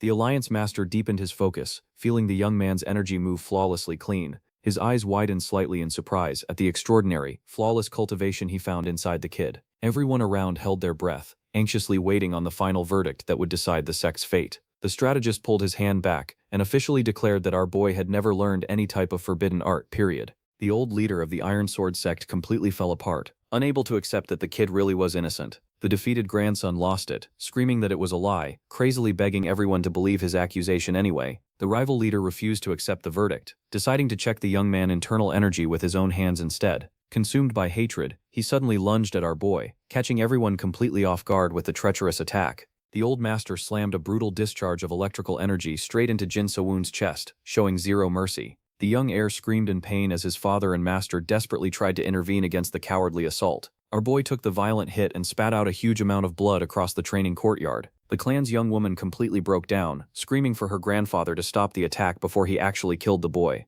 The attacker finally let go, and the young man collapsed to the ground, bloodied, as the destructive energy dissipated into the air. His father and the master rushed to support the injured boy while the strategist condemned the rival leader's insane move. With an extremely dark, intimidating stare, the strategist demanded an explanation for the attack. The old master trembled, realizing there really had been no trace of sorcery at all, and that he'd just made a terrible mistake. Jin So-woon struggled to open his eyes and face down his aggressor. He murmured with difficulty, demanding the enemy's supreme leader pay for that cowardly, despicable act. Propped up by his distressed companions on the ground, our boy demanded a formal apology for the injustice. The leader's grandson watched the whole scene in total silence, terrified of what his grandfather's attack would cost them. The young woman sobbed hard, watching the damage caused by her own lineage's ambition and wounded pride. Jin So-woon pointed his bloodied hand toward the old master of the Iron Sword sect. Without a shred of fear, face covered in blood, he shouted with his last ounce of strength that the rival would pay the price for his cowardice. After getting those final words of justice out, the young man's strength started draining away, and he slowly began to fade. Jin So-woon passed out in his desperate father's arms as the man screamed for help amid the chaos erupting across the arena. The entire enemy sect watched in dead silence, gripped by the sheer gravity of the mistake their supreme leader had just made. The Alliance strategist stared coldly at the old man, sternly ordering him to make good on the promise he'd made. The next day, peace slowly seemed to settle back in. As the sun shone gently over the Tai sect, our boy finally woke up, letting out a groan of pain from the violent hit he'd taken in the previous battle. He slowly opened his eyes, trying to piece together the rival sect and the events that had landed him in that room. Jin So-woon jolted up in bed, shouting furiously about the enemy sect's master who'd cowardly attacked him. Right then, someone gently tapped the table, announcing that he'd finally woken up from his long rest. Meanwhile, deep in the darkness of the rat-infested dungeons, the rival heir sat locked behind bars. Su Mo-hyun shouted furiously from inside his cell, insisting to his grandfather that his opponent really had used sorcery in the duel. He gripped the bars, desperately begging his grandfather to believe him about the whole stolen spiritual energy thing. The old master turned his back with contempt, saying his foolish grandson clearly still hadn't come to his senses after the loss. He bitterly regretted ever considering handing the sect's command to a fool who'd wrecked the family's reputation. The grandfather coldly told him he wouldn't get a single drop of water until he properly reflected on his terrible attitude. The heavy dungeon door slammed shut, leaving the rival heir screaming alone in despair in the dark. Back in the temple room, the strategist asked if our boy's little show was finally over. Jin So-woon feigned surprise, seeing the strategist sitting calmly at his desk, writing up some important documents. The young man tried playing it off, whistling and acting completely innocent. Under the master's suspicious stare, our boy mentally clocked that the strategist was way too sharp to fall for any of his weak excuses. Master Juge Somyoung told him not to waste his time, revealing he already knew all about his little tricks. He was considered one of the greatest strategy geniuses on the whole continent, deeply respected for his war tactics. The young heir gave in, and asked if the master had really known about his whole plan, since the very start of the rage baits. The old master finally admits he knew the whole time. Dude straight up clocked how the young man had rage baited the enemy leader into throwing the first punch. Turns out our boy used the Alliance's presence as a human shield just so he wouldn't have to throw hands with the master directly. And get this, even the blood he spat out, self-inflicted from a cut he made inside his own cheek like an absolute menace. The old strategist sets his brush down slow, dead serious, and demands to know exactly when this whole scheme started brewing in that head of his. Jin So-woon hesitates for a sec, caught off guard by how sharp the old man's read on him is, scrambling to cook up something convincing. The two of them keep this convo strictly private, tucked away in a gorgeous room somewhere in the temple. Surrounded by all that peaceful temple vibes, our boy feels a bead of sweat roll down his face while the strategist just casually sips his tea like nothing's wrong. The Alliance Master teases him, asking if he suddenly forgot how to yap now that he's actually being asked a direct question. Jin So-woon hops out of bed and yeets the subject completely. The second he spots a massive weapon just chilling next to the table, eyes lighting up with straight-up greed, he excitedly asks if that's the legendary sacred sword, you know, the one promised as his reward, and immediately begs to inspect his hard-earned loot up close. The strategist just stares at him, absolutely done, watching this kid's whole dramatic bit with total disbelief. I was the one asking the questions here, he complains. Meanwhile, our boy is already mentally pricing out how much he'll flip the sword for, fully ignoring how disrespectful that is. While the master listens to him admit he never even had a real long-term plan, turns out he just yoinked memories from before his time returned to clown the rivals into an L they'll never live down. The seasoned strategist just goes quiet, processing that wild explanation, before asking how he could have possibly predicted the exact moment the rival would bring up the sorcery accusation. Our boy decides to keep that part locked up tight, figuring the master doesn't need to know everything. Jin So-woon holds up his new sword like a trophy, and cheekily announces that since the strategist basically helped him win, that already counts as one answer given. The old strategist scoffs, reminding him people would pay actual fortunes just for a chance to sit down and learn from him. Our boy just grins, shrugs, says he's got nothing to gain from that, and casually dips like it's nothing. The master is left genuinely speechless at this kid's sheer shamelessness. So he pulls out a small box and offers a deal. He'll answer a question if the kid explains exactly how he called the enemy's lie. Our boy smirks, the cunning kind, clearly ready to negotiate. He explains there's no big secret. He just exploited the rivals' blind pride and their pathetic inability to accept losing. Laughing, he admits he genuinely didn't expect the enemy to specifically yap about energy theft out loud. Internally, our boy is celebrating, because even though he technically used the forbidden technique, his special bracelet quietly purified the spiritual flow the whole time, meaning not even the continent's greatest strategist could sniff out the sorcery hiding in his body. Then he cheerfully switches gears and asks if he can finally check what's in the box. His eyes go wide the second he opens it. Legendary spiritual pills from the enemy sect, just sitting there. Jinso Woon got hyped the fuck up, throwing out thank yous left and right for the rare pills. The master watches all this in silence before getting up and asking why he didn't just win clean if he was that confident. Our boy explains that an easy win would have just gotten written off as luck, and he wanted to shut the enemy's sect up for good, permanently. He asks what would have happened to his family if he hadn't been there to shut down that false accusation himself. Even in death, he says, his body would have proven his innocence and kept his sect's name spotless. The strategist goes quiet, thinking it over, then asks if he was really willing to gamble his own life over something he considers minor in the grand scheme of the sects. That comment lands wrong. Our boy clenches his fist hard, clearly annoyed. Jinso Woon locks eyes with his guest, refusing point-blank to let his family's dignity get treated like it's nothing. The room goes tense fast, both of them exchanging serious, challenging stares. He asks if the big fancy alliance families really think a minor sect's honor doesn't matter. He fires off, does the Tai sect not get the right to defend its name with everything it's got? The strategist's eyes widen a bit, caught off guard by this kid's unshakable nerve. Then he just bursts out laughing, saying backing this kid is genuinely one of the most entertaining decisions he's made in a while. Our boy has no clue what the old man is yapping about now, just further confirming this guy is built different. Satisfied, the master hands over a second, way more mysterious prize.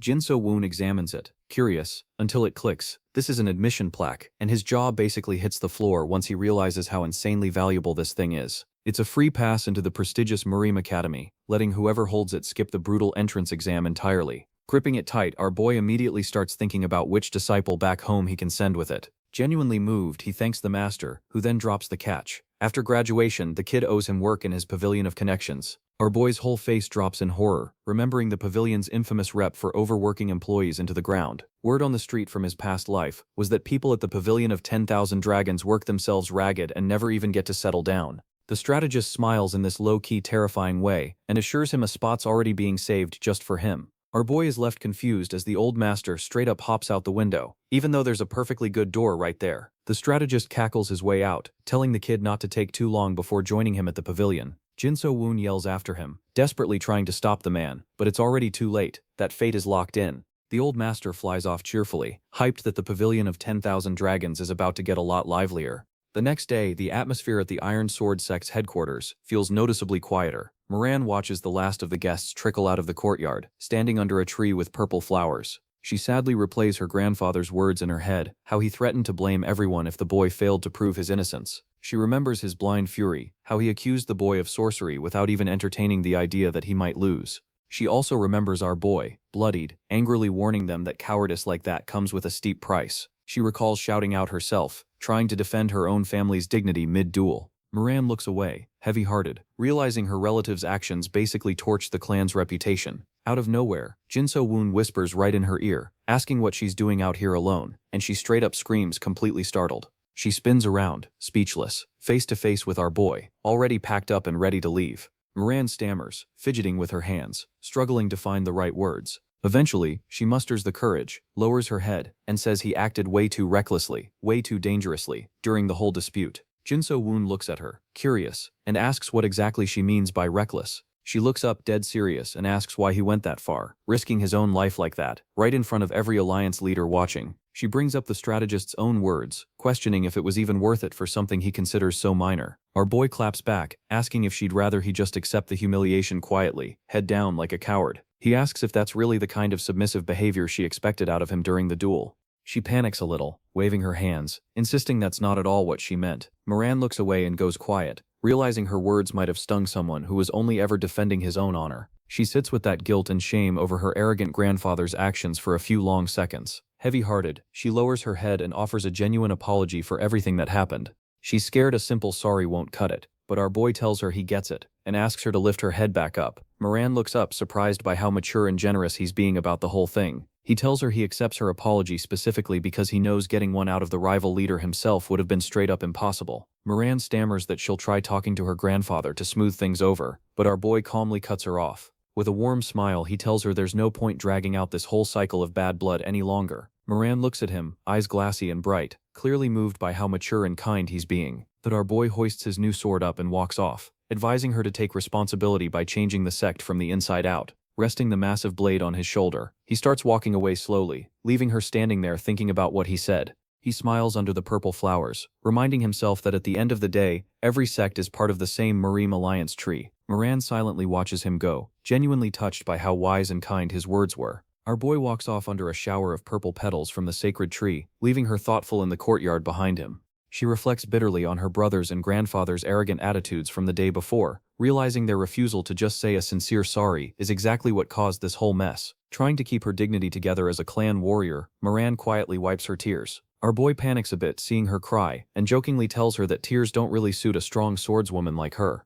Moran shyly walks up and hands him a beautiful black box holding a very special gift. He's caught off guard, half joking, asking if it's his birthday or something, while she explains the gift is basically her way of saying she wants peace between them. When he opens the little wooden case, our boy is left completely stunned by what's inside. A legendary steel protection pill, an insanely rare elixir usually reserved only for direct heirs. She smiles, relieved, and thanks him from the bottom of her heart. Realizing he genuinely holds no grudge against her, our boy pockets the pill and waves her a cheerful goodbye before heading back to his own clan. She watches him walk toward the exit, heart lighter, full of hope for a better future between their sects.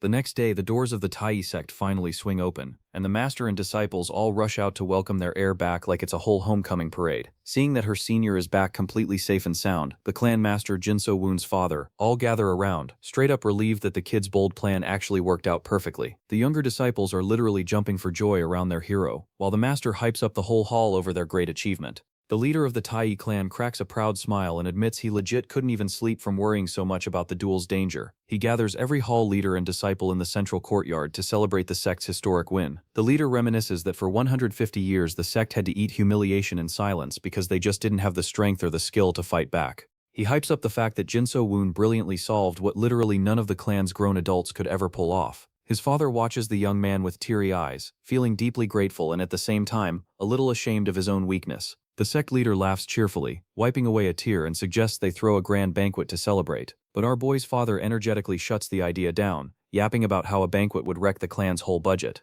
The leader tries to argue that the occasion is special, that their honor was defended, but the father claps back that honor doesn't pay the bills. To save the party's festive mood, the sect leader decides to dig into his own pocket and donate the cash himself. The other hall leaders follow the good example and start pulling out their coin purses too, all laughing and thanking each other for the generosity, while our boy watches this whole wholesome chaos from a distance. Our boy hugs the laughing kids and asks the master if they're really about to get a feast fit for kings at the inn tonight. But his father rolls up with a terrifying expression, straight up pretending to go deaf so he won't have to pay for any banquet. In a comically petty scene, the father just bolts with the money bags, promising to buy meat for the clan for the next 6 months. Jinso Woon watches his dad run off cheerfully and gives a soft smile, glad to see he's finally back to his normal self. The blue sky shines peacefully over the Tai sect, finally getting to breathe easy after so many provocations. Later, the rare pills they got are split between our boy and the young Sarion, so both of them can push their cultivation forward.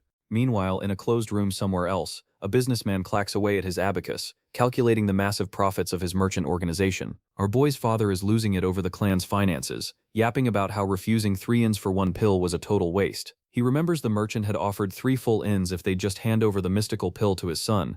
The guild leader had complained that his own kid, Sarion, was always getting humiliated while he just stood there watching and doing nothing. But the sect leader firmly refused the deal, stating that his lineage's pride wasn't for sale that cheap. The father literally bangs his head on the table, crying and howling that with the profits from that deal they could have bought several pills a year. Jinso Woon just smiles, realizing that deep down, despite all the complaining, his father is actually proud of the sect leader's firm stance. Our boy decides to dip out of the room, and tells his father he's going for a walk to go earn the money they desperately need. His father shouts, demanding to know how exactly he plans on getting money, but our boy just laughs it off, telling him not to underestimate his own son. The old man bellows irritably, demanding to know where he's even headed. While our boy already knows his exact destination, he flashes a very confident, cunning smile, knowing perfectly well where a great fortune is just sitting there waiting for him. Jinso Woon arrives at the bustling Wanga village, a region famous for its prosperous trade and old money. In the streets, travelers and locals seem noticeably tense, whispering among themselves about some worrying rumor. He walks past the imposing Wanga Manor, home to one of the 3 richest merchant families on the whole continent. People gossip non-stop about the stunning beauty of the mansion lord's daughter, even though basically nobody has ever actually seen her in person. Inside, a man hurries through the mansion's beautiful corridors, clearly stressed. His massive shadow falls across the imposing wooden doors of his beloved daughter's room. With care and affection, he pushes open the heavy, creaking doors, revealing the freezing interior of the young woman's chilly room. The lord of the mansion, Wang Gurm-san, walks in with a big smile, cheerfully announcing he's back. The room echoes with constant coughing, and a plate of fruit sits coated in a thick layer of ice. Even the children's dolls are completely frozen on the floor because of the young woman's mysterious condition. In the center of the ice-covered room, the daughter sits huddled up and softly calls out to him the second she notices her father walk in. The beautiful pale young woman Wang Soso greets him with a weak smile, trying her best to fight off the cold of her own room. Her father kneels beside her and asks how her day went, and she says she spent the whole day doing new embroidery. She proudly shows off her ice-covered embroidery, saying she wants to turn it into a new outfit for him. Moved by his daughter's affection, he praises her talent, promising the outfit will look amazing. He'd filled her room with ice just to keep her body cool, since she suffers from a mysterious deadly fever. The father asks the doctor if this treatment will actually save her, but the doctor warns it'll only delay the terrible symptoms. The doctor explains with real regret that her body suffers from an overheating condition with no known cure, revealing the grim prognosis that Soso likely won't make it past 20. Knowing her birthday is coming up, the father asks if she wants a gift, and she thinks of one special request. She blushes and shyly admits her greatest, most sincere wish is just to visit the village market. Soso explains she's spent her entire life locked away behind sealed windows and has always wondered what the outside world even looks like. She apologizes for such a selfish request, but her father just sits in silence, his heart heavy with sadness. Turns out the father had secretly already built her a special carriage, one with a system to keep the air cold inside, so she can go out and ride whenever she wants. Soso is overjoyed at the news and jumps straight into her father's arms to celebrate the gift, crying happy tears and thanking him for making her dream of seeing the outside world come true. He's deeply moved seeing her radiant smile, feeling like every bit of effort was worth it, and mentally swears he'd blow through his entire fortune without a second thought if it meant saving her life. The sunset paints the sky above the magnificent mansion, which is quietly holding on to the terrible secret of the young lady's incurable disease. So night falls silently over the place, and an uneasy calm settles across the whole property. In the frozen room, the father finds it completely empty, only a note left behind on the stone floor. He trembles with pure terror and rage reading it. His one and only beloved daughter has been taken. He lets out an unhinged scream, demanding to know who dared invade his property and commit this atrocity. He summons every guard he has and orders them to hunt the kidnappers down, promising a massive reward for his daughter, swearing he'll pay a king's fortune to whoever brings her back. Jinzo Woon checks out the wanted poster on the village notice board while the locals whisper anxiously about the disappearance, and he flashes a cunning smile full of ulterior motives. Realizing his big money-making chance has finally arrived, he takes off running through the dark forest, cutting through the wind with insane agility, chasing the criminal's trail between the trees, laser-focused on rescuing the young woman and cashing in that legendary reward. Along the way, our boy keeps yapping to himself, stating that this merchant group is basically just trying to force a business deal, warning that their friendly relationship with the merchants is about to end the second they hand over the sacred pill. Leaping through the tree branches, our boy reflects that his sect desperately needs a sponsorship, something big enough, built on real gratitude, to wipe out his clan's entire financial deficit in one shot. Jinzo Woon grins victoriously, already picturing the moment he shows up as the heroic savior of the situation. He finally reaches the exact spot, and spots an old abandoned wooden cabin sitting in the middle of the forest. He digs through his past life memories for any cases of kidnappings involving young girls in that region, remembering that in most of those cases the victims got dealt with if the ransom took too long. He lands silently on the cabin's roof, knowing full well the young woman's body would end up buried right next to it if he messes this up. Peeking through a crack in the wood to scope out the kidnapper's movements inside, he's about to make his move, but gets caught off guard when one of the kidnappers suddenly shouts that there's a serious problem. The bandits notice, panicking, that Wang Soso's body is suddenly overheating and glowing like a literal ball of fire. Our boy is confused, since none of his past life memories ever mentioned her having this illness. The kidnapper draws his sword, deciding they have no choice but to eliminate the hostage and hide the body. The second the bandits raise their weapons, Jinso Woon crashes straight through the wooden roof to protect her. In one smooth, agile motion, he lands a fatal blow on the first attacker's back, dropping him with a groan. The rest of the kidnappers panic hard and draw their swords, demanding to know who this mysterious intruder even is, as he wrecks them one by one in the darkness with terrifying agility. Soso hears the bandits crying out in pain, and slowly opens her eyes, catching the silhouette of her savior. Barely conscious, she watches the young man approach as the kidnappers drop defeated across the old cabin floor. Our boy checks over the untied young woman, and is startled to feel her body burning up with an extreme fever. He touches Soso's forehead and immediately clocks that her temperature is way too high to just be a normal symptom. She murmurs weakly, barely holding on to consciousness. When he asks if she can hear him, she asks, terrified, who he even is, and he calmly introduces himself as Jinso Woon, young heir of the Tai sect. He lies smoothly, claiming he was just out for a night walk when he heard weird noises coming from the cabin, striking a heroic pose and stating that as an honorable warrior, he simply couldn't turn his back on someone in danger. Soso weakly thanks him, promising her father will reward him with an immense fortune for saving her life. Our boy suggests getting her to a doctor right away, once he clocks how weak she is, but she panics and begs him to stop, explaining that she suffers from a rare condition that burns through her entire spiritual flow if she pushes her body too hard.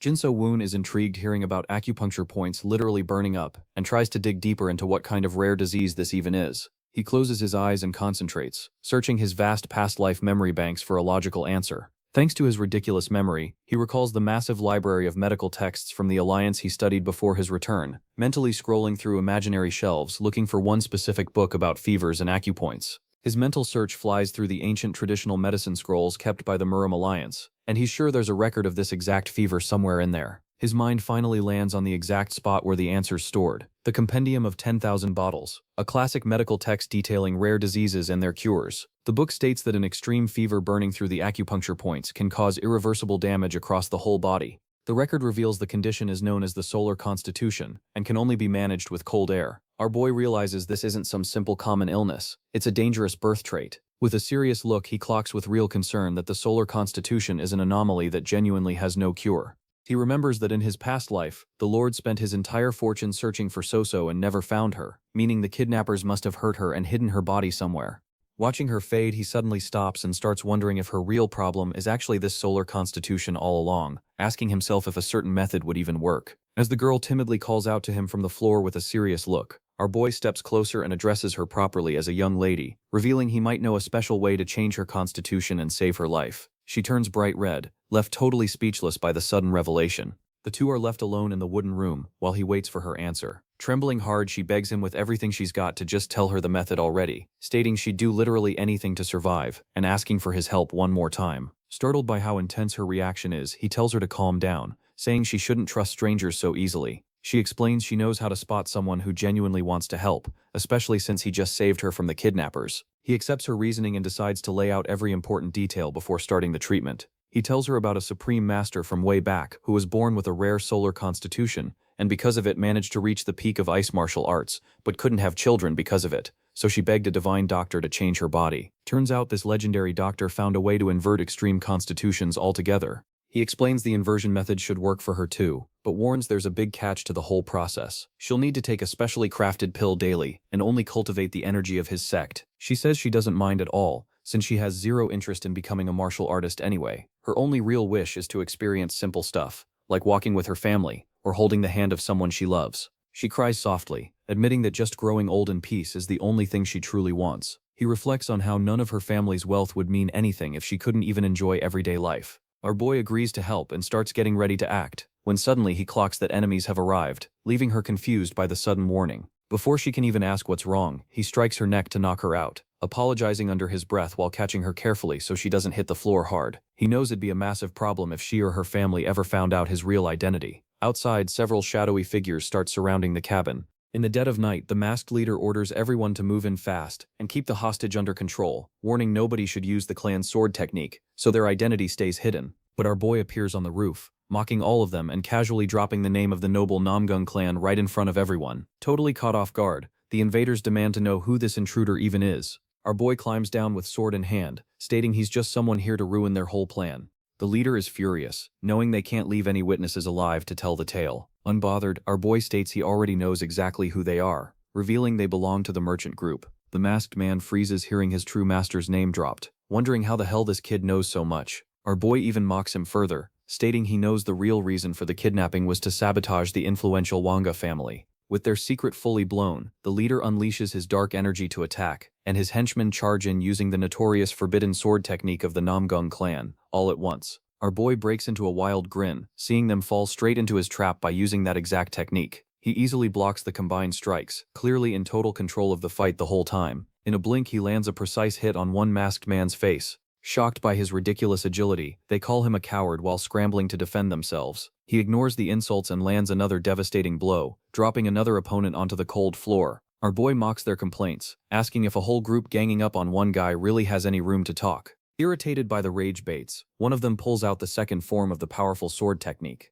Our boy pretends to act surprised, mockingly noting he can even use that variation, then easily dodges the attacks and even gives him unsolicited tips on how he should have actually executed the move. The enemy screams in frustration, accusing him of clowning him, and unable to comprehend how his strikes keep getting predicted. He breaks into a cold sweat, unable to accept that some random nobody is this skilled, growing even more shaken watching the supreme Namgung sword technique get completely humiliated. Gripping his sword tight with a dark aura swirling around him, the leader states the kid just got lucky, but now he'd better watch out. He's about to use the definitive secret technique of his clan, guaranteed to end the fight for good. The masked warrior charges at insane speed straight at our boy, locked in with total focus, screaming that his power is on a level some random kid could never predict. Beams of light slice through the air as the technique unloads with everything he's got, but suddenly it's the masked leader himself violently spitting blood after taking a hit straight to the chest. Our boy's counterattack is so fast it completely wrecks the opponent's offense in seconds flat. He lands calmly on the ground, sword still in hand, as every enemy drops defeated around him.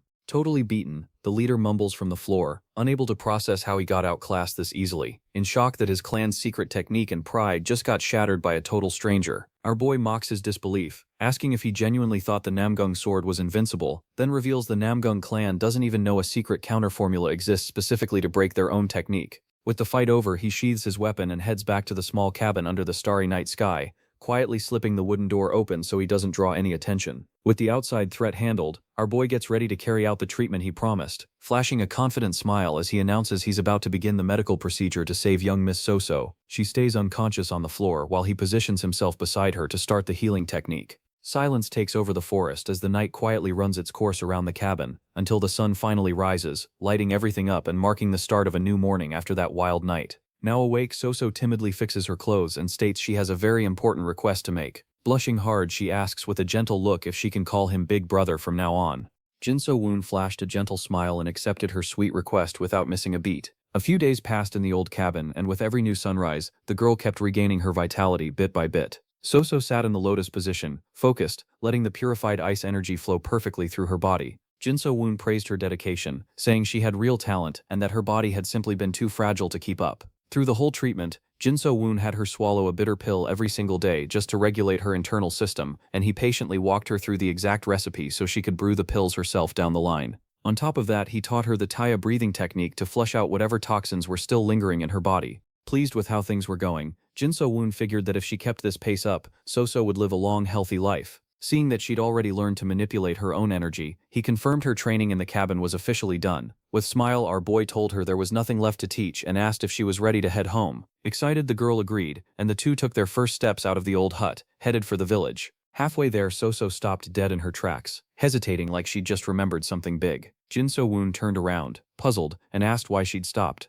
Red-faced and embarrassed, she gripped the strap of her robe and shyly worked up the nerve to ask for one last favor. She asked if she could start calling him older brother from today onward. Jin So-woon just listened in silence. Touched by the sincerity and trust behind the request, the girl waited with her heart pounding, head lowered from shyness. Laughing happily, Jin So-woon agreed, and So-So lit up, asking if he'd call her by her nickname too. With a warm smile he agreed, calling her So-So and holding out a hand so they could walk side by side.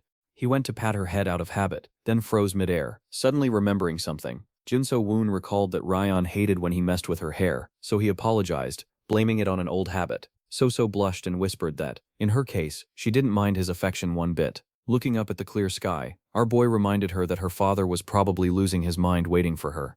The two walked side by side down a gorgeous path lined with blooming trees, pink petals drifting around them like something out of a dream. Delighted, So-So watched the falling blossoms and whispered, emotional about how this was her very first spring outside. She admitted that having lived sealed away in a frozen room her whole life, she only knew spring flowers from stories. Excited, she said she also wanted to go hiking in the mountains come autumn. Jin So-woon just told her she needed to train first. Shots of rivers and waterfalls rolled by, showing off the natural wonders of the outside world now open to her. So-So proudly declared herself a Taya disciple, and swore she'd train hard so she could enjoy summer someday too. Finally, the two reached the bustling Wanga village, streets packed with people. So-So excitedly pointed at the huge sign bearing her father's name at the mansion's entrance, grabbed So-woon's hand and eagerly pulled him along. Desperate to reunite with her dad and show off her hero, she promised he'd throw a massive feast and hand out a huge reward. Branch family leaders would show up. There'd be food for days and music on top of it. But gently Jinso Woon let go of her hand and stopped walking. With a smile he said this was where they parted ways, since he wasn't planning to step into the Wanga estate for the feast.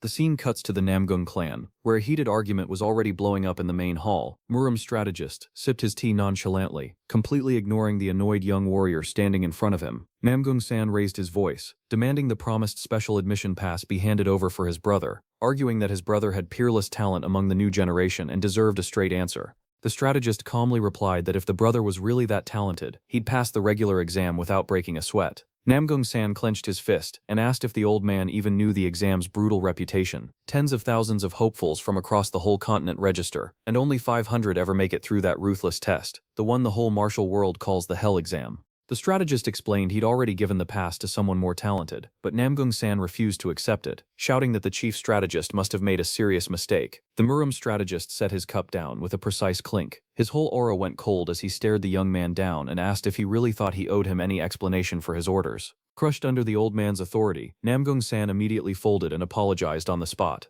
The Muram strategist poured more tea, casually noting how much worse his family's political situation was getting, sarcastically pointing out how absurd it was that a direct heir of the powerful Namgung clan was scared of an exam. The Namgung clan strictly split power. Direct heirs kept up the family's martial traditions, while the secondary branch ran the finances and the commercial empire outside the gates. That secondary branch had built the Blue Sky Merchant Guild, racking up serious wealth and political pull enough, in fact, to start challenging the direct heirs, even with the guild's crimes fully known. The direct line couldn't easily step in anymore.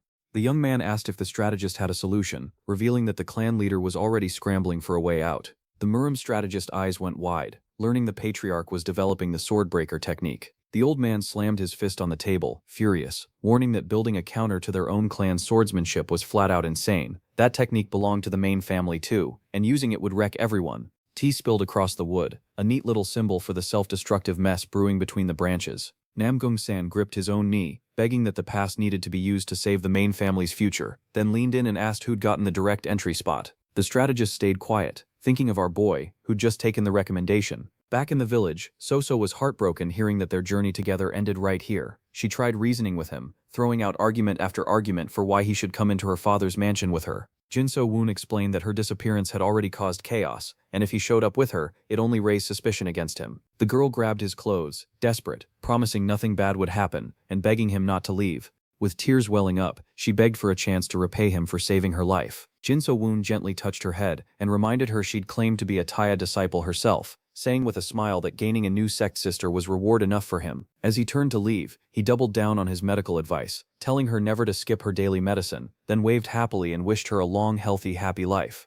The villagers on the street stared at the girl, slowly recognizing the long-lost heir of the Wang clan. The market erupted into shouts of shock at seeing her alive at the entrance. As the crowd announced her return, Soso watched as our boy taper fades in the distance. Jinso Woon strolled off peacefully, hands behind his head, satisfied he'd saved an innocent life. Jinso Woon privately thought his original plan had gone sideways, and he wasn't going to claim the direct reward after all. Unpredictable variables like her solar physique had forced him to alter her whole physical constitution.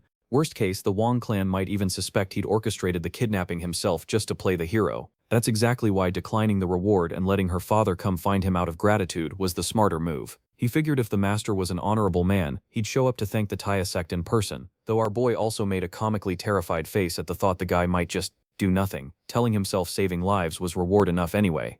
Jinso Woon reached the gate and found Ryan on a 1v1 with Namgung-san in the courtyard. Namgung-san asked for a moment of her time, while Ryan furiously demanded he leave the sect immediately. Watching the scene, Jinso Woon smirked, teasing that his little sister was already old enough to have a boyfriend. A hand suddenly blocked Ryan's path, startling her. Namgung-san flatly said he had no plans to leave, and would camp out overnight if he had to. Watching from a distance, Jinso Woon narrowed his eyes, irritated by the sheer nerve of the Namgung heir. Taking a decisive step forward, he told the visitor to knock it off and stop bothering her. Our boy glared at his rival and warned that if the girl said no, he needed to back off immediately. The Namgung warrior looked down at Jinso Woon with disdain, sizing him up. Namgung-san smiled and said the boy had shown up at the perfect time. Recognizing him, he introduced himself as Namgung-san, the divine dragon and direct heir of the Namgung clan. Ryan mentioned he'd spent the whole day looking for him. While Jinso Woon found this whole encounter oddly out of place for the timeline he remembered, he wondered if it was tied to Soso's rescue. then brushed it off since that was supposedly a secondary branch matter. Someone from the main family had no reason to move on behalf of the secondary branch's flunkies. This visit hadn't happened in his past life at all, which meant something in this new timeline had changed. Jinso Woon smiled, realizing exactly which variable had caused it. Namgung-san approached, saying he had something extremely important to discuss, then arrogantly demanded a guest room and tea be prepared before they even started talking. Ignoring the snobbish request completely, Jinso Woon just turned around and said he was going to greet the sect leader first, waving him off casually and telling the noble to wait in the courtyard since nobody scheduled this little meeting anyway. Ryan stood there speechless at her brother's nerve as he openly mocked the Namgung heir's arrogance, leaving Namgung-san fuming at being disrespected by an ordinary disciple. The scene shifts to the main hall of the Taya sect, where the masters were casually sipping tea and shooting the breeze.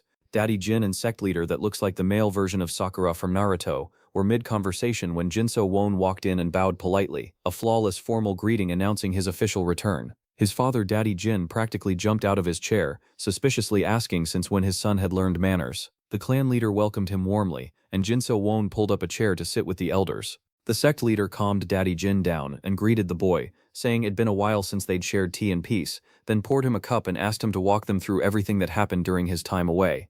Jinso Woon explained he'd saved a kidnapped girl and had to teach her the Tai cultivation method just to keep her alive, apologizing for passing on the secret art without permission and warning that the girl's father would probably show up soon. Understanding, the leader forgave him on the spot, saying martial arts existed precisely to save lives. The clan leader and Daddy Jin beamed with pride, saying they were thrilled with his noble actions.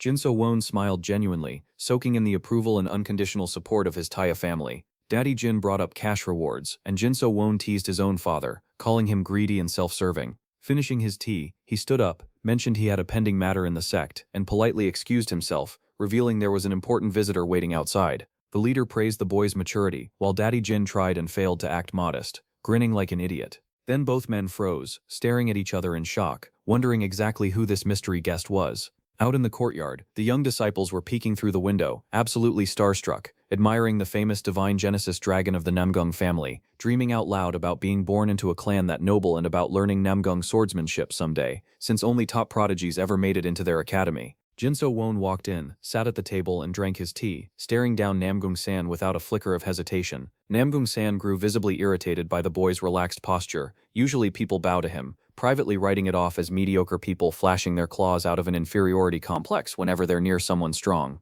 Cutting straight to the point, Jinso Woon asked if this visit was about the Miriam Academy entry pass. Namgung-san froze, genuinely shocked the boy had guessed the exact reason he'd come. Regaining his composure, he set his cup down and claimed the entry spot actually belonged to him, that he'd asked the strategist for it first, and the token only landed in Jinso Woon's hands by pure chance. Jinso Woon sarcastically told him to go complain to the guy who actually gave it out if that's what he really believed. Laughing, Namgung-san admitted the truth. He'd come to pressure the Taya sect because the strategist had already turned him down and bruised his pride. He grumbled that this boy had an annoying talent for getting under people's skin. Jinso Woon waved it off playfully, saying that if it was the truth, then Namgung-san's irritation was his own problem to deal with, staring right back at the so-called dragon without blinking. The real reason the Namgung heir wanted the pass so badly was to hand it off to his younger sister, who was entering the academy this year. Trying to sweeten the deal, he slid the 7-color treasure pearl across the table, claiming it alone was worth a whole estate. Watching it glow, Jinso Woon clocked his rival's desperation immediately. Knowing he couldn't lean on the full backing of a clan already weakened by infighting, Namgung-san insisted he just wanted to settle this peacefully for his sister's sake. But that hypocritical attitude was exactly what set our boy off. The way this guy cared so deeply about his own family while looking down on everyone else's disgusted him on a deep level. He thought back to his brutal past life, blood soaking the ground, and figured he'd rather take a blade to the chest than sit here listening to someone whine about something this trivial. With a dark look and barely contained anger, Jinso Woon made it clear he wasn't going to tolerate this guy's arrogant self-pitying act for one more second.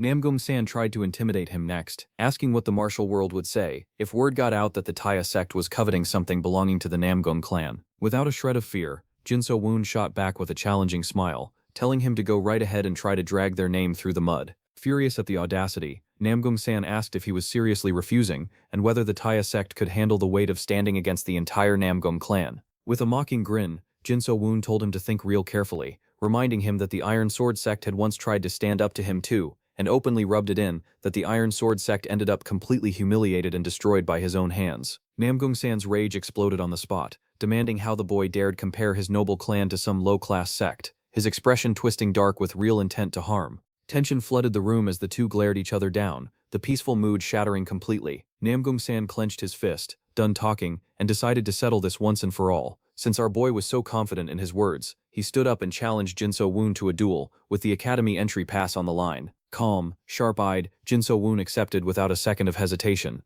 like he'd been expecting this exact move from the jump. News of the duel ripped through the courtyard an issue from X, and disciples started buzzing all over the Taya sect. The masters and elders were left speechless by the mess Jinso Woon had just kicked off, while a crowd of curious disciples rushed toward the arena to catch the historic showdown between the two young masters. Panic gripped the elders as the excited students shouted that Jinso Woon was about to throw down with the legendary divine dragon of the Namgung clan. Rayon, pink hair and all, looked horrified, unable to process what kind of madness her brother was pulling by challenging a genius on that level.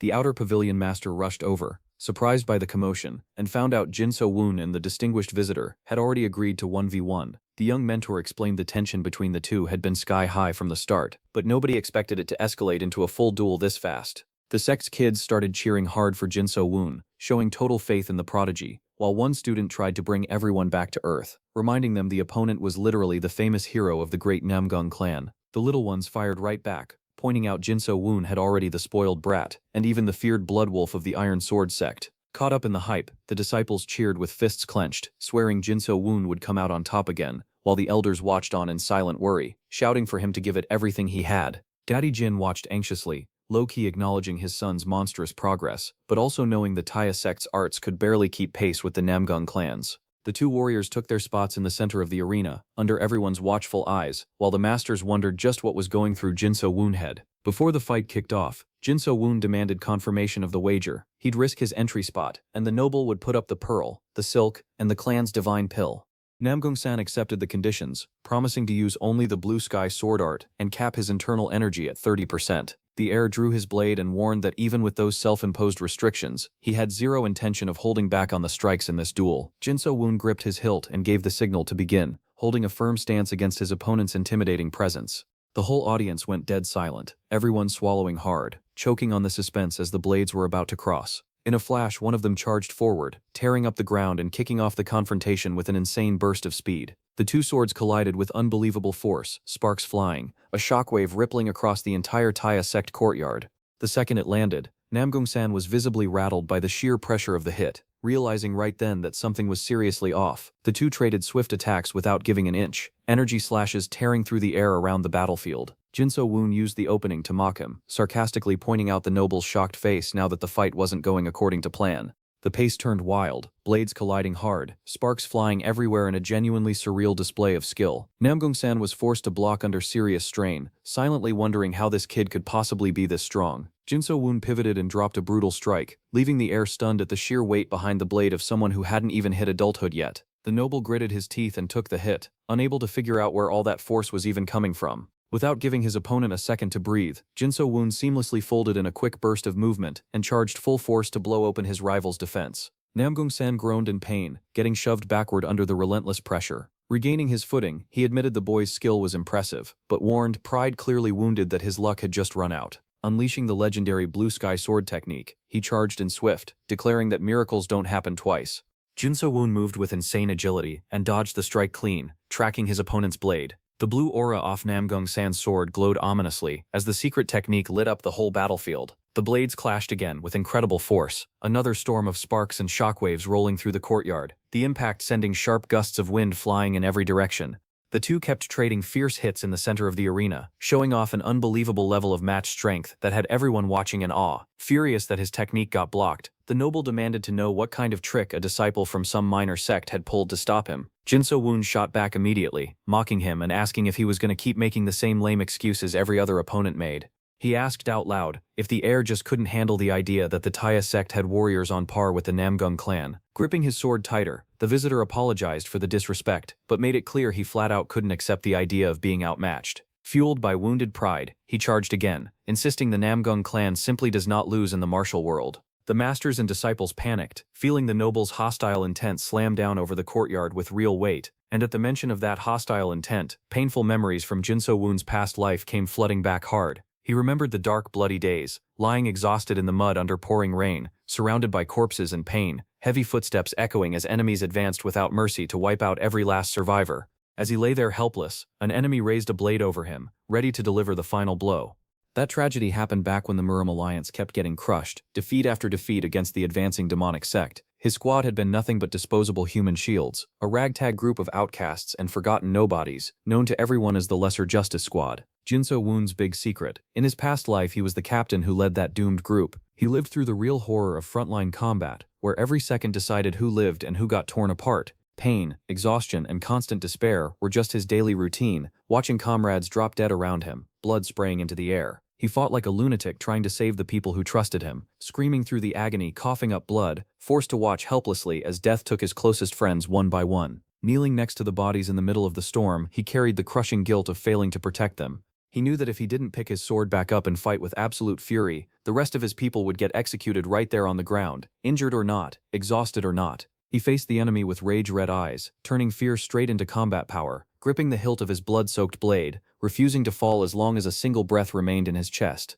That's why he always put himself on the front line, leading the charge through that hell of pain. The bloodlust, the constant terror, the overwhelming fear from back then, all of it got permanently burned into his soul. Back in the present, the heir brought down a devastating strike, trying to end the duel and prove his clan's supremacy once and for all. The blade passed millimeters from Jinso Woon's face, the wind off the attack cutting through the air with real terrifying danger, launching into a counterattack, silently swearing to himself that in this new life, history was not going to repeat. Without a second of hesitation, the two collided mid-air in one final decisive clash, slamming their weapons together with everything their legendary martial arts had. Eyes burning with unshakable resolve, Jinso Woon silently reaffirmed his promise to protect everyone he loved with his own two hands. A massive explosion of dust and debris tore through the center of the arena, startling every disciple watching. The smoke slowly cleared, revealing the unbelievable outcome of that brutal clash. The whole crowd stood frozen in shock and silence, unable to process the surreal ending to that wild fight. Jinso Woon lay flat on his back on the wrecked arena floor, completely wiped out from the effort. Staring up at the open sky, he took a deep breath to catch his wind, cracking a small bloody grin across his bruised, dirty face. Mouth bleeding at the corner, Jinso Woon teased his rival, asking if the great hero hadn't promised to stick to just one sword technique. Namgong San stood frozen in the stance of the Imperial Emperor sword technique, the supreme guarded martial art of the Namgong clan. The crowd instantly clocked that the noble had broken his own promise, forced to fall back on it just to avoid losing outright. Realizing the dumb mistake he'd made out of pure impulse, Namgong San stood in total silence, unsure how to react in front of everyone, before letting out a sigh and a resigned smile, privately admitting he'd been outmatched by the Taya boy's cleverness and raw power. Admitting defeat out loud, he declared he'd lost the dispute and confirmed he'd hand the entry pass over to the winner, Jinso Woon. The Taya disciples exploded into total euphoria, wildly celebrating the historic win over the Namgong clan's representative. Instantly bouncing back, Jinso Woon got up laughing and reminded the noble he still owed him the silk, the vitality pill, and the precious pearl too. Laughing, greedy and thrilled with himself, Jinso Woon realized he'd basically used the entry pass as bait to score priceless treasures on top of it. While he was mentally calculating how to sell off the rewards, his rival dropped a warning that the sparring match wasn't actually over. Completely thrown by that, Jinso Woon just stared at him, no idea what he was even planning. Namgong San pointed his sword and admitted the protagonist was clearly no ordinary man, and that his earlier loss hadn't been some fluke, but the outcome of the wager was already settled. The sparring match itself, though, was a totally separate matter. Flashing an arrogant smile, he told the boy to get back into a combat stance, leaving Jinso Woon stunned at the sheer stubbornness on display. Without giving him time to process it, Namgong San charged in with another brutal strike that ripped through the air with terrifying force. Jinso Woon leapt back to dodge it, the ground shattering where the blade landed. Clocking the fresh rage behind his opponent's movements, he complained about the guy's pointless stubbornness and offered to just pretend he'd lost the fight if it'd make him stop. Namgong San rejected the offer flat out, saying dead serious that he needed no favors. Real victories are earned, not handed over. Launching another vicious attack, he insisted victory had to be taken by his own power, no exceptions. Jinso Woon struggled to block, straining under the impact, and realized his rival's sword had somehow gotten heavier than before. It hit him then, just like he'd once fought desperately for his own comrades in his past life. This noble was now carrying the full weight of his clan's pride. Unable to let the Namgong name get tarnished, the heir poured every ounce of desperation into his blade, trying to win no matter the cost. The swords clashed again, sparks flying, the pressure of the duel ratcheting up with every passing second. The two traded a swift mid-air charge, showing terrifying resolve not to yield an inch, and Namgong San, surprised by the boy's resilience, demanded to know how he could block the blue sky sword while apparently struggling against the Imperial King technique. Jinso Woon mid-defense complained about all the yapping while trying to keep his footing, silently noting that not even the records from his past life had any data on that secret art. The Namgung clan had never once revealed details about the technique, which meant there was no formula, no defense, nothing to work off of against that supreme art. The fight kept getting riskier and more dangerous for him. He got hurled backward violently, feet dragging across the ground, while his father and the sect elders shouted his name in concern. Seeing the danger, Jinso Woon's father demanded he call the duel off, warning him he'd already gotten what he came for and could seriously get hurt. Realizing in a panic that the rival had dropped all restrictions on his internal energy just to dominate the match. Leaning on his own sword, Jinso Woon panted hard from exhaustion, staring down his opponent in the middle of the wrecked arena, honestly impressed that this arrogant noble was throwing his full strength at someone he'd looked down on not that long ago. Even though he hated people who strutted around with that high and mighty pride, he had to admit the guy's dedication deserved some respect. Thinking about the big factions of the martial world, Jinso Woon quietly acknowledged the effort the heir was putting in to protect his clan's honor. Even while despising noble arrogance in general, he recognized real determination when he saw it. Off to the side, Rion was literally praying with her hands clasped, not even knowing our boy had plot armor, terrified her older brother might get seriously hurt. Wiping blood off his mouth with the back of his hand, Jinso Woon cracked a sly grin, making it clear he still had plenty left in the tank. Raising his sharp gaze, he told himself there was no way he could afford to lose this duel, not with the pride of being a Taya disciple riding on it. He used that conviction to plant himself firmly in the center of the arena. Sensing the shift in the boy's posture, Namgung-san watched him with renewed focus, noting his resolve hadn't cracked one bit. Studying that steady attitude, the noble started to suspect the Taya disciple was still holding something back. He remembered that blocking the blue sky technique wasn't something any ordinary warrior could pull off without serious prep, and destroying the Iron Sword sect definitely hadn't been a coincidence either. Whatever this boy was, he was clearly hiding some deep secrets. Jinso Woon wasn't backing down, and neither was the noble. The rival straight up declared that he'd crush our boy with the Imperial technique and told him to bring it. Jinso Woon just smiled, low-key accepting the challenge, settling into a solid stance with his sharp sword pointed dead ahead. Namgung-san came in with insane speed, warning the boy not to blame him if he ended up getting backshot. Jinso Woon knew there was no cheat code to break an Imperial art, but he trusted his perception to find the opening anyway. He remembered the exact starting stance of the attack he'd just watched, and used that memory to calculate the timing down to the millisecond. Namgung's eyes went wide in absolute shock. The kid had read his movement at the exact moment of impact. Capitalizing on the opening, Jinso Woon fired off the Lesser Sky Sword technique, a lightning-fast counter that caught his rival completely off guard. Namgung clicked his tongue, annoyed that the boy managed to counter with his blade in that split-second window without losing an inch of momentum. The rival spun his body to reset, and kept the violent exchange going. The two swords clashed again, brutal as ever, sending out a shockwave that scattered sharp energy in every direction. Namgung's feet moved fast across the ground, keeping constant pressure on our boy's defense. Shouting in fury, the noble poured every last drop of his energy into one final blow, trying to crush Jinso Woon's resistance once and for all. Jinso Woon absorbed the impact with trembling hands, holding off the crushing pressure of his rival's blade with everything he had. Gritting his teeth, he refused to fold, no cap. That's when he heard the voices of his sect siblings cheering from the sidelines, and it hit different, the unconditional support hyping him up mid-fight. In the courtyard, the disciples watched with their hearts in their throats, screaming for their senior brother to win. The kids kept yapping and cheering, begging Jinso Woon to show everyone the real power of the Tai sect. Hearing his little Tai family going off in the background, a confident smirk crept onto the boy's face. Right in the middle of the fight, Namgung's eyes blew wide as he clocked the sudden shift in energy radiating off Jinso Woon's sword. Jinso Woon gathered his momentum and surged forward for the finishing blow, wanting to prove to his juniors exactly what the Tai sect was made of, and the kids watched in total awe. This was our boy proving, live and in real time, that you don't need to be born into some fancy noble clan or wield some supreme technique to be strong. Using nothing but the sect's own Lesser Sky Sword, he showed everyone that raw power in battle can come from a single brilliant charge. Jinso Woon was proving to the whole world that anyone can get strong enough to stand up to legends. The impact of the strike shattered the air itself. In the flying fragments of light and dust, Jinso Woon's sharp gaze locked in, pouring every ounce of focus into that final movement. The light cleared to reveal Namgung desperately trying to defend against the perfect blade closing in on him with zero hesitation. Jinso Woon completed his sword's path, slicing clean through his opponent's guard. In that last split second, blood sprayed into the air, the exact moment our boy's strike connected. The two fighters froze where they stood, silence washing over the wrecked arena. The pink-haired girl stood there completely speechless, hands over her mouth in shock. Namgung stayed frozen too, wide-eyed, paralyzed at being outclassed so cleanly. Jinso Woon ended up positioned right behind his rival, blade resting against Namgung's neck, a victorious smirk on his face while his rival's blood dripped down. Jinso Woon mockingly asked if he wanted to keep going. with blood trickling down his neck. Namgung stood there in shock, silently accepting the L. Firm footsteps echoed through the courtyard as someone approached the spot where the showdown had just wrapped up. The fight officially ended with a loud metallic clatter as Namgung's sword hit the ground, and Jin So-woon just stared at his opponent, who still looked completely stunned. Jin So-woon flashed a confident smirk and whispered that this was only the beginning of what he could really do. Then he started laughing nervously, hit with a wave of pain from his injured hand. He'd basically almost lost the whole limb by dumping all his inner energy into that one hit. The youngest disciples started yapping and screaming with pure joy, celebrating their senior brother's win, rushing over for a group hug.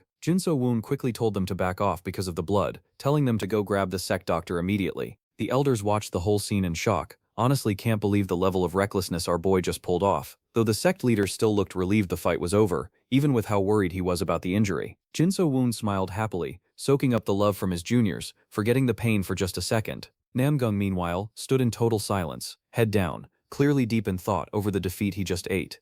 A furious shout rang out from inside the main temple. Someone was asking if our boy had lost his mind, taking a risk like that. His little sister stormed in, yelling at Jin So-woon, calling him crazy for grabbing a sharp blade bare-handed. While he awkwardly tried to calm her down, she pointed at his bandaged arm and scolded him, saying his hand could have been sliced clean off if his opponent had gone full strength.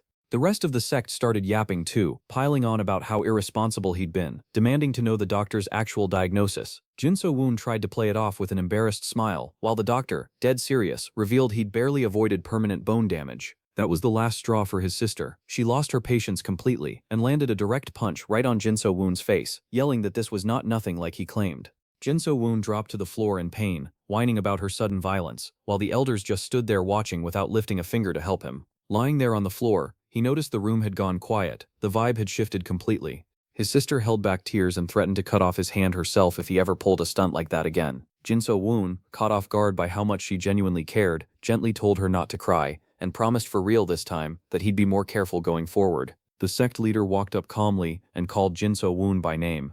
As his sister stepped back, still pouting damn hard from the argument, the leader gently held Jin So-woon's bandaged hand and asked, with a sad look, why he'd gone that far and taken such a wild risk. Jin So-woon looked away for a second before calmly explaining what was actually going through his head in that moment. He revealed that Namgung had zero manners and disrespected the sect by not properly greeting the leader. On top of that, he'd been rude to Jin So-woon's beloved little sister, and that alone was enough. In a firm tone, Jin So-woon said he just wanted to teach the arrogant intruder a lesson, and the two elders were left completely stunned by how bold that answer was. The sky above the sect turned a clean, clear blue, clouds drifting overhead like the whole storm of the fight had finally passed, leaving room for everyone to just breathe for a second.